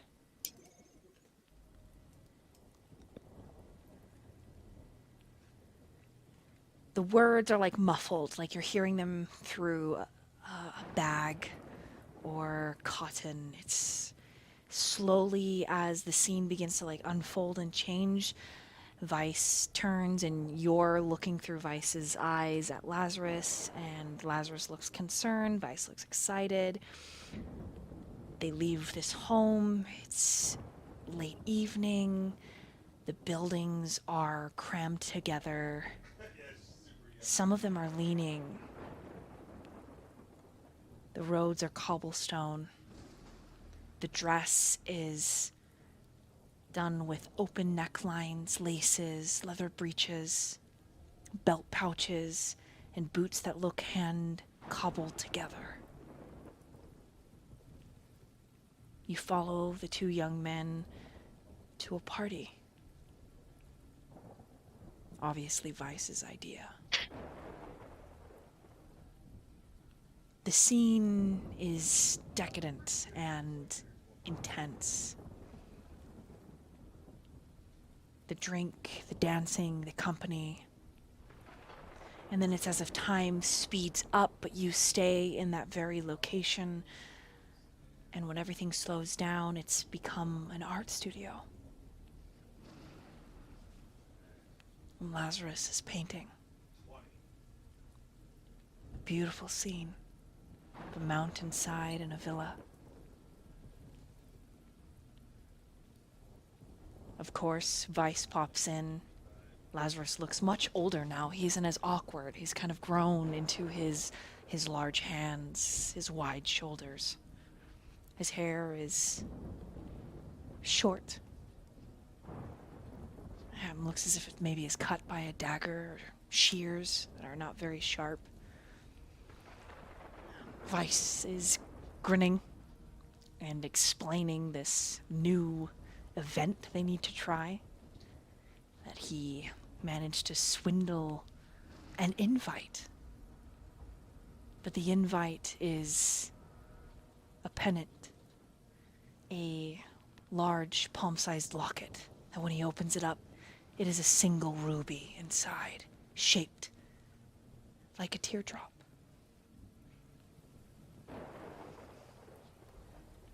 Lazarus says, I do not know if this is something we should do, Vise.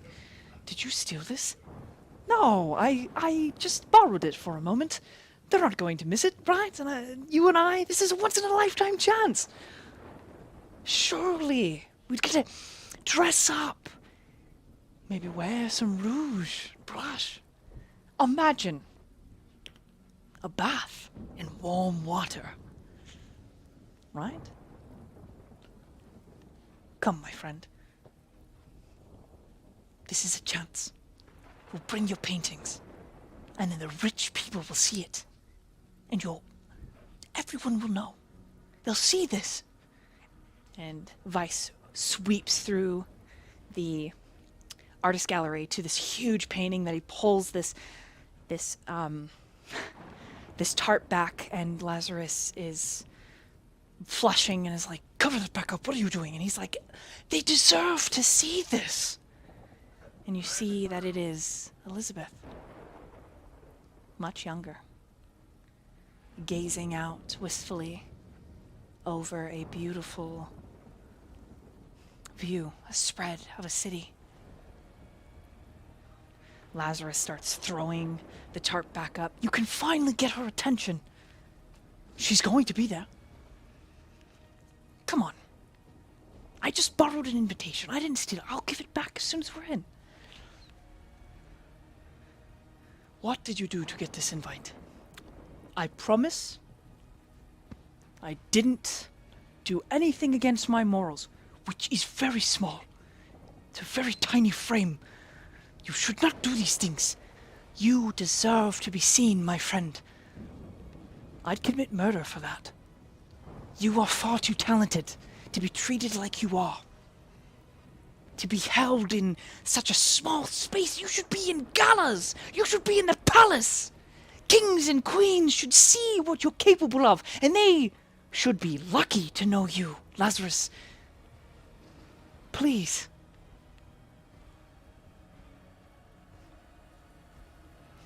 You hear someone shout from within wherever the studio connects to. And it's a stern, masculine voice. And Vice, makes a face, and kind of dips behind a painting. And Lazarus stands and straightens, fixing his apron. And the man that comes in looks like Lazarus, but much, much older. The language that he speaks in, you are unsure, but you recognize the words. And it says, who are you speaking with? No one, sir. Is it that boy again? No, sir. He is not allowed here anymore. There are some quick exchanges between the two. This older Lazarus looks at the painting Lazarus is working on currently, grabs the canvas and says, this is worthless. You think this will get you anywhere in life? This is not what we do. And he tosses the painting. Clean up. Back to work with you. No more wasting your lunches in this place. And Lazarus says, but mother, I do not speak of her. She is gone, and you will take this when we are done. All of these will be gone by the end of the quarter. No more will you paint.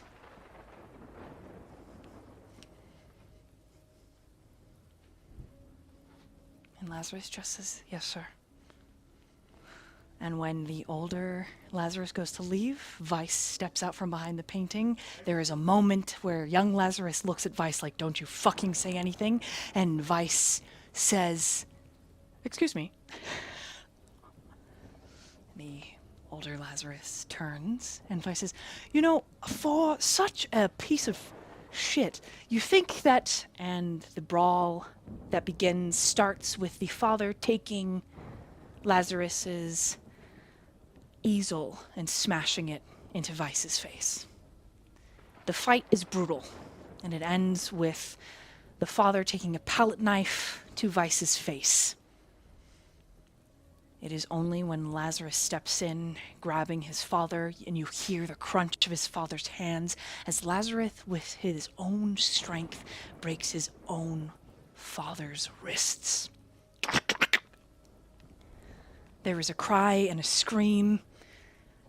Lazarus blinks and lets his father go, looks at his hands, looks at Vice, starts to panic, and he runs.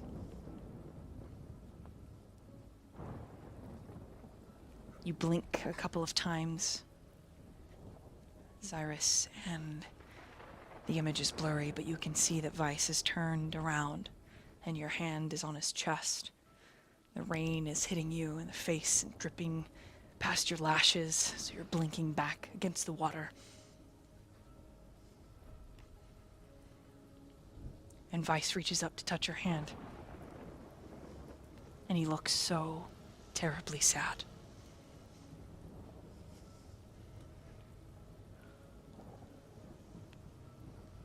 I thought that becoming what we became would save him.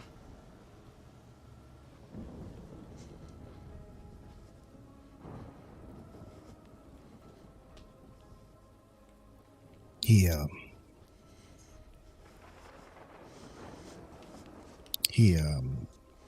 kind of caresses his cheek and goes, "I know.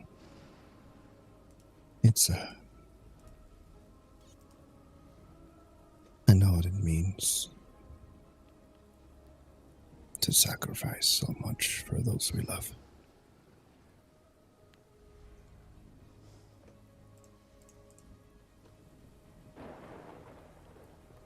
You've done what you can, my friend.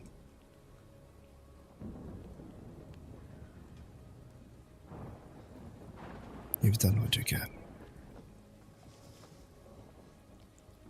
Vice closes his eyes.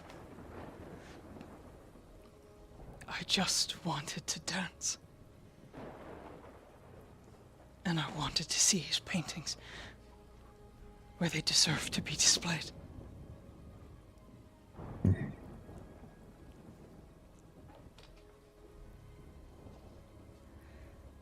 And then all at once, he just collapses into you, completely boneless. No longer conscious, no longer waking.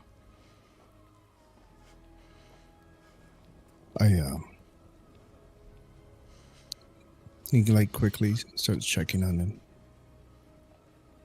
doing his medical thing. He needs to feed.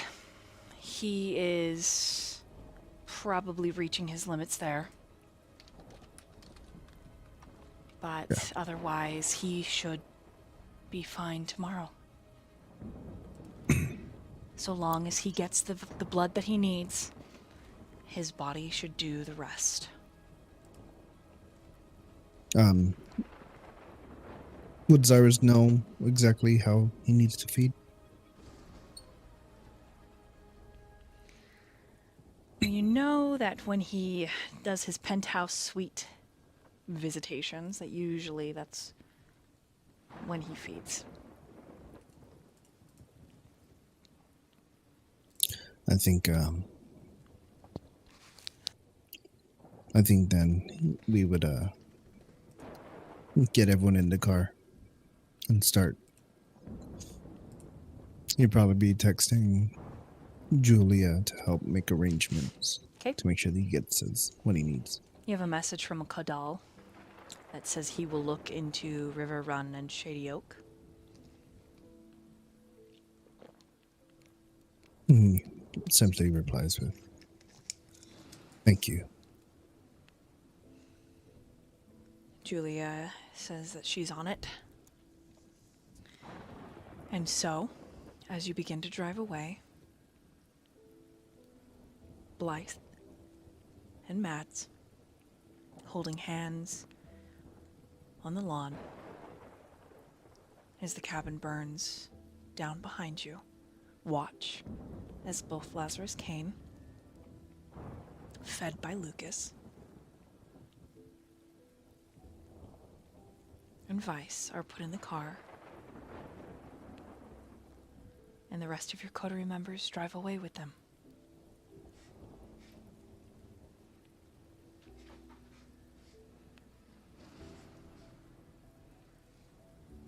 Thank you. Of course. I don't know what we did. I don't even know if this is real. Maybe it's time to go back and find out. What'll I do if it's not real? Well, we'll figure out that step when we get there, yeah? Can't live our lives by what ifs. No, but sometimes it's nice to hide from the what-ares. Something tells me we don't have time to hide from the what-ares right now. Something's coming. Something's already here.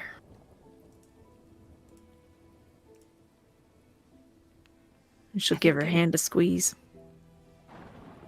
I think I'm gonna need to borrow some more of your clothes.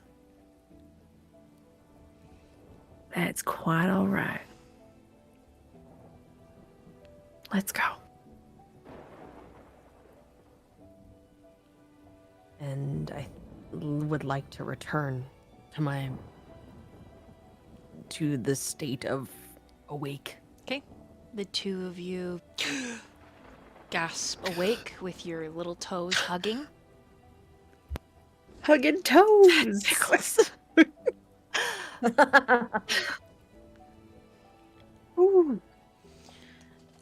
Before this scene plays out, Lukas, you are driving after you've wrapped up your hand. There was an odd connection between you and Lazarus. The ashing has ceased for now, but he seems to be in some kind of torpor. Good enough. The rag that I used to wipe my hand and my knife, I have it in a separate bag. Okay. That's like double sealed. Okay. Yeah. And he just shoved it in his jacket pocket. He's like making sure he didn't get any blood anywhere. He's like, all right. I'm assuming Vice is okay. He's unconscious. Okay. But thank heavens he's slender because he can fit in the back seat with Viola. Lazarus is a big boy, so Yeah. yeah. Tall. Like his knees are like all up in your back as you're trying to drive because you're also a big boy. Yeah. Two giant guys sitting in a tiny car like, Xirus is in the driver's seat. I need you to roll a drive and a dexterity. Can me and Xirus like switch places because he's the doctor? Wait, am I driving? No, no. You said Xirus is in the driver's seat. I was like, what? No, sorry, he's in the passenger seat. Sorry. Okay. Drive and Dex, right? Mm-hmm. Viola wants to know if you want to sit in the back next to the two wounded kindred. Nah, he would let her sit back there. He's too busy arranging things. I got trying to organize. I got a crisp 1 success. All right. I mean, the roads are slippery, and your window taking- I was- wipers are just. Taking it slow. Yeah. A lot happened. Yeah.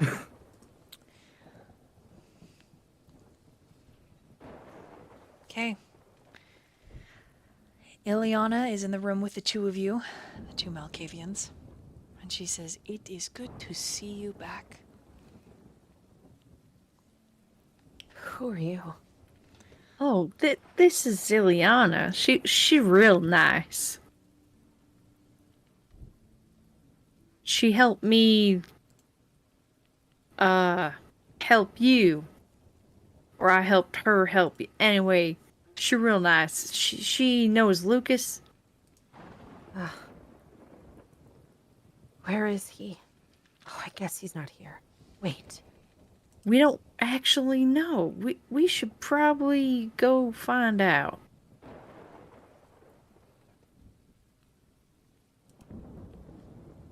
Are we gonna stop holding feet? Well, I mean, we gotta get up to go check, so we probably should stop holding feet, yeah.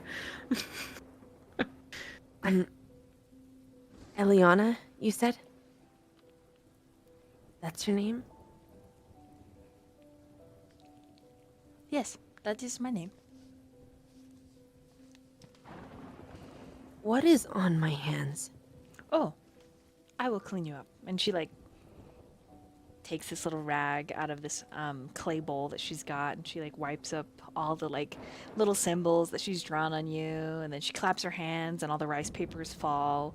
She twists her fingers together and they swirl quickly and then ignite into harmless like light effects and vanish. Such a neat trick. You'll have to teach me that sometime. Ah, in your language, it is called exorcist. That is what I do. Were you trying to exercise me? Protect you from being possessed. I don't think it worked. You are back, right? But you saw her, Blythe. She was there. But you weren't possessed. She was just there. She tried something. Oh, she definitely was up to... She... You know, if she is the same as the woman downstairs that I met, she is not good business. I've seen her before. Yeah. I've talked to her before. Do you remember the night we met, Blythe? I mean, yeah, it was only you know, it was only last night. Seems like forever. It really does. Sometimes I just forget that time exists. Yeah, I get that. But yesterday, I guess, in the room where we met, she was there in a painting, and she came out, and I saw her. I didn't know who she was. I thought I knew. But you said you saw her? I met her here. Here? When you guys went to the club and Xirus and I came here. I met her here while I was trying to do some readings. And then we went downstairs to investigate something because the haunting was happening. We went downstairs and the version of her that I saw, I'm assuming these are the same people. I don't know, they give off the same vibe. She was ice. It felt like... Well, she bit me and it was real uncomfortable. I just remember winter, snow, in the middle of a snowstorm, a tree, and her. And this time, she was wet and dripping, and I couldn't look at her. But she was there. She says something about her children, right? I love all my children. Yeah. Did she say the same to you? Yeah. Yeah. And you know, I think I was going crazy. I think Lukas heard her earlier. So we're all crazy? No. I mean, well, sometimes I am. I mean, give or take a little bit. But no, Lukas thought he was crazy. And then he mentioned hearing something, so I reached out and I felt her presence, and so I assumed that that's who he heard. So she's definitely making an effort to reach out to, Lucas? I mean, at least him, if not all of us in some way, shape, or form. Listen. We need to talk about that. I don't know if we should talk about it now or later, but it's important we talk about it. Right. Because Lucas, something is not right. I mean, there's lots of things not right now. You just mean another thing is not right? I mean, yes. No, yes? It's all the same, isn't it? It's all connected. There's... I mean, maybe. I don't really know. You know, I'm still really new at this. But sure, it might all be connected. If not at least two things. I feel like maybe the drug thing is one thing, and then maybe this thing is one thing. But you know, maybe they're all the same. I don't know. I don't even know if this is real. Are you real? Yeah, I'm definitely real. See, I touch her hand. See, I'm real. You're real. I'll reach Ileana's out and real. touch you back, and I'll reach out and touch Eliana, trying to ground myself, and Mads just says, curiosity. Curiosity is what is keeping us here. Blythe, we need to check. If they're gone, if they're here, what happened, I need to know. Right. Well, we gotta get up to do that. So let's go, shall we? Not even worrying about her shoes. Just like, let's go. Like, walks to the door and gestures for her to join her. If they're still here, they're probably gonna be down by the room my daddy's in. Your dad. Is he okay? I don't really know what's going on there. I've been with you. Oh my. I'm sorry, I forgot. You don't need to be sorry. I mean, everything that was happening was real important. But he's important to you. I mean, yeah, newly Okay, important. Yeah. Let's go. Let's go. Yeah. Leaving my shoes behind, I also walk barefoot. Yeah, barefoot The door. Malkavians. Okay. So the two of you are padding down the hallway. Yeah. Ileana takes up the rear. Thank you. Again. Yeah. Of course. Couldn't leave my new sister behind. I've never really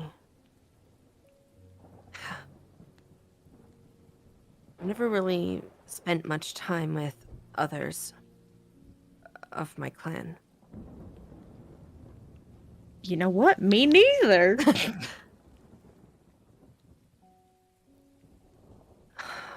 I hadn't spent time with really any clan until recently. Well, you're family now, and you're kind of stuck with us. That's true. But really, you guys are stuck with me, because now that I have friends, I ain't going nowhere.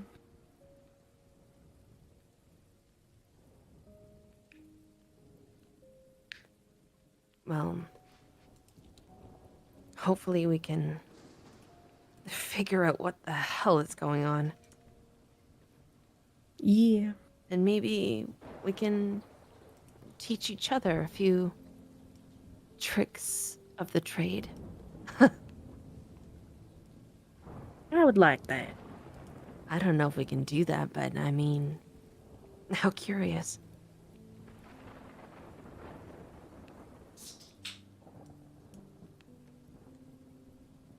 All right.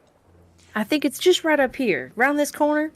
Okay. The two of you enter the bank of computer room, and Julia looks up.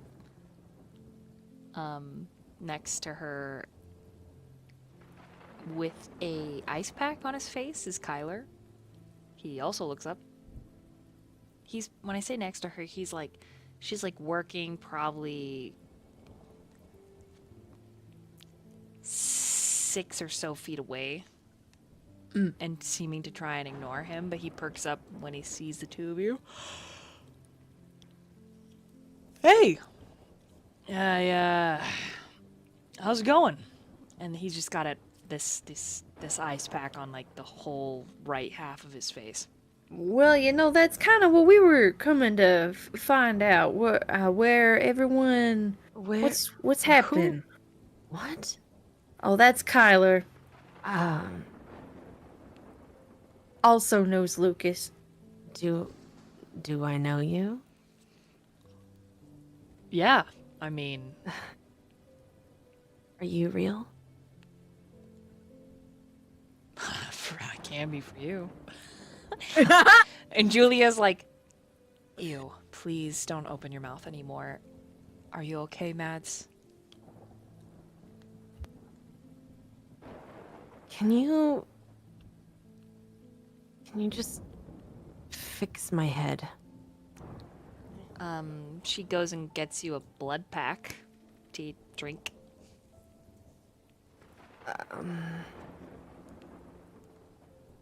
No, thank you. Just the old-fashioned way. Sure, I could stitch it, yeah. Have a seat here. And she'll hand the blood pack to Blythe. I'll take it. Yeah. She like raises. She like She hands it to Blythe. I'll take. Thanks. Okay. And as she unwraps the wound on your forehead, she sterilizes it, gets gloves. Well, gloves, then sterilizes, and then she begins to stitch it. And she just says, "It's gonna be okay."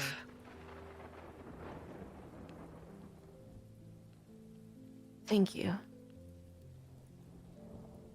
My sire, Lukas, and Viola left to go. I know. She nods. So that did happen. It was real. Wow. We just caused a whole lot of havoc. But you know what? I dare say it was worth it. I'm so glad. I'm just so glad it's real.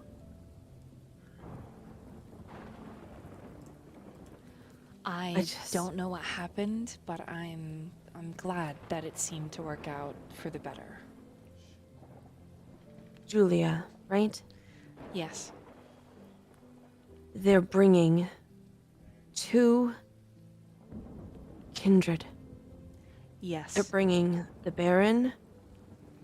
Their room's already prepared. Do you know what they'd like? Did you say, do I know what they like? Yes. In terms of, like, what? To eat. Oh, I have To drink. blood bags prepared for both of them. That's the best that we have here. Other than contacting the Baron's services and having them send someone. Don't. It'll be fine. But just... He doesn't have many people left.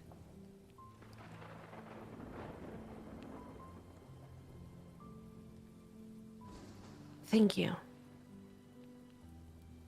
You're welcome. And she finishes the last touch, puts another band-aid on the forehead wound, and... Hey, Blythe, look. A battle scar. Yeah.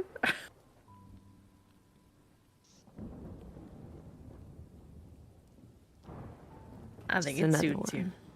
Thanks. That's about the point that the door opens. Lucas, who are you carrying in first? I guess Lazarus. Lucas has to turn to the side, and it is quite a bit to get both himself and Lazarus into the door. Yeah, they're very Big large. guys. Yeah, basketball player size. So.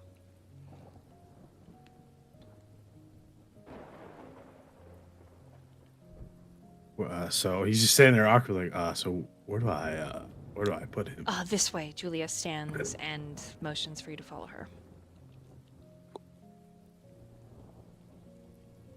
And then he's gonna ask Julia real quick. Do you have a bucket and lighter fluid? Why? I gotta burn something. Okay. Not in the hospital, you don't. Obviously not in the hospital. I was gonna do it outside. I mean, you can find a bucket in the janitor closet upstairs. sick. Lucas, what are you doing? Long story.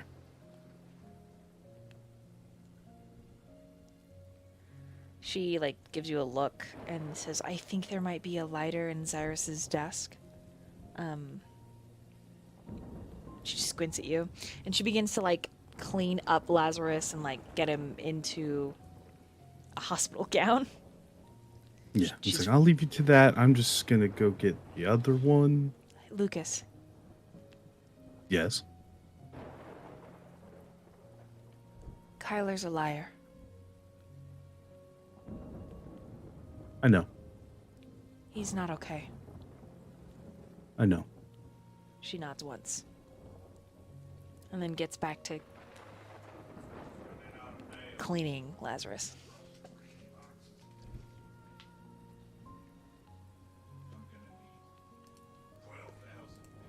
Okay. You bring in Vice. He looks rough. I'll lay him down on the table, the other room. Okay. You could just lay him down on the bed. You don't have to lay him down on the table if you don't want A to. bed, table? I don't know which one. I'm sorry. I panicked. That's good. Julia makes quick work of Lazarus, and then she comes and changes Vice and gets him all set, basically doing her nursing duties. And the coterie is once again all together in the same room. And as each of you are making eye contact with each other,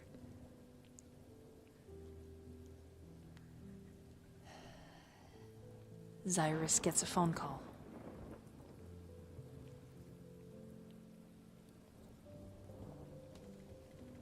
He answers. Before the voice on the other end of the line can offer you any details,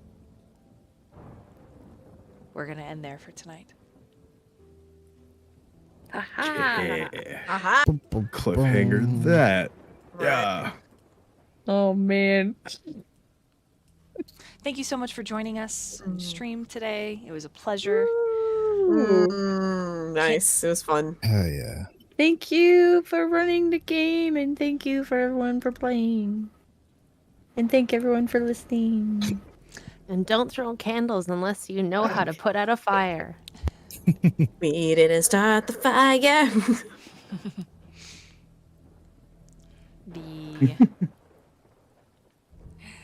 Yeah, that book, man. That book. Sorry. I didn't know what else to do. No, it's great. Samisi work at its finest. An ancient artifact created by the Draco clan just ruined up in smoke. It's all right. Well, Well, it was bad. there's- Blythe said it was bad. Two- I thought it was bad. Something There's- bad was there's- happening. Panicking And we only Malkavians. knew it was scared of fire. We set it on fire. There's Don't definitely put not fire gonna in be front of any, two Malkavians. There's definitely not going to be any consequences, of course. Yep. No, we're scot-free, guys. I feel like there were going to be consequences either way. Yeah. And So I mean, Nah, never. I mean, we were watching all of this unfold, and I was like, what would I do? I would set the thing on fire, and hopefully someone runs away. Mm-hmm. Oh my god. That was fun. That was good. Hmm. All right.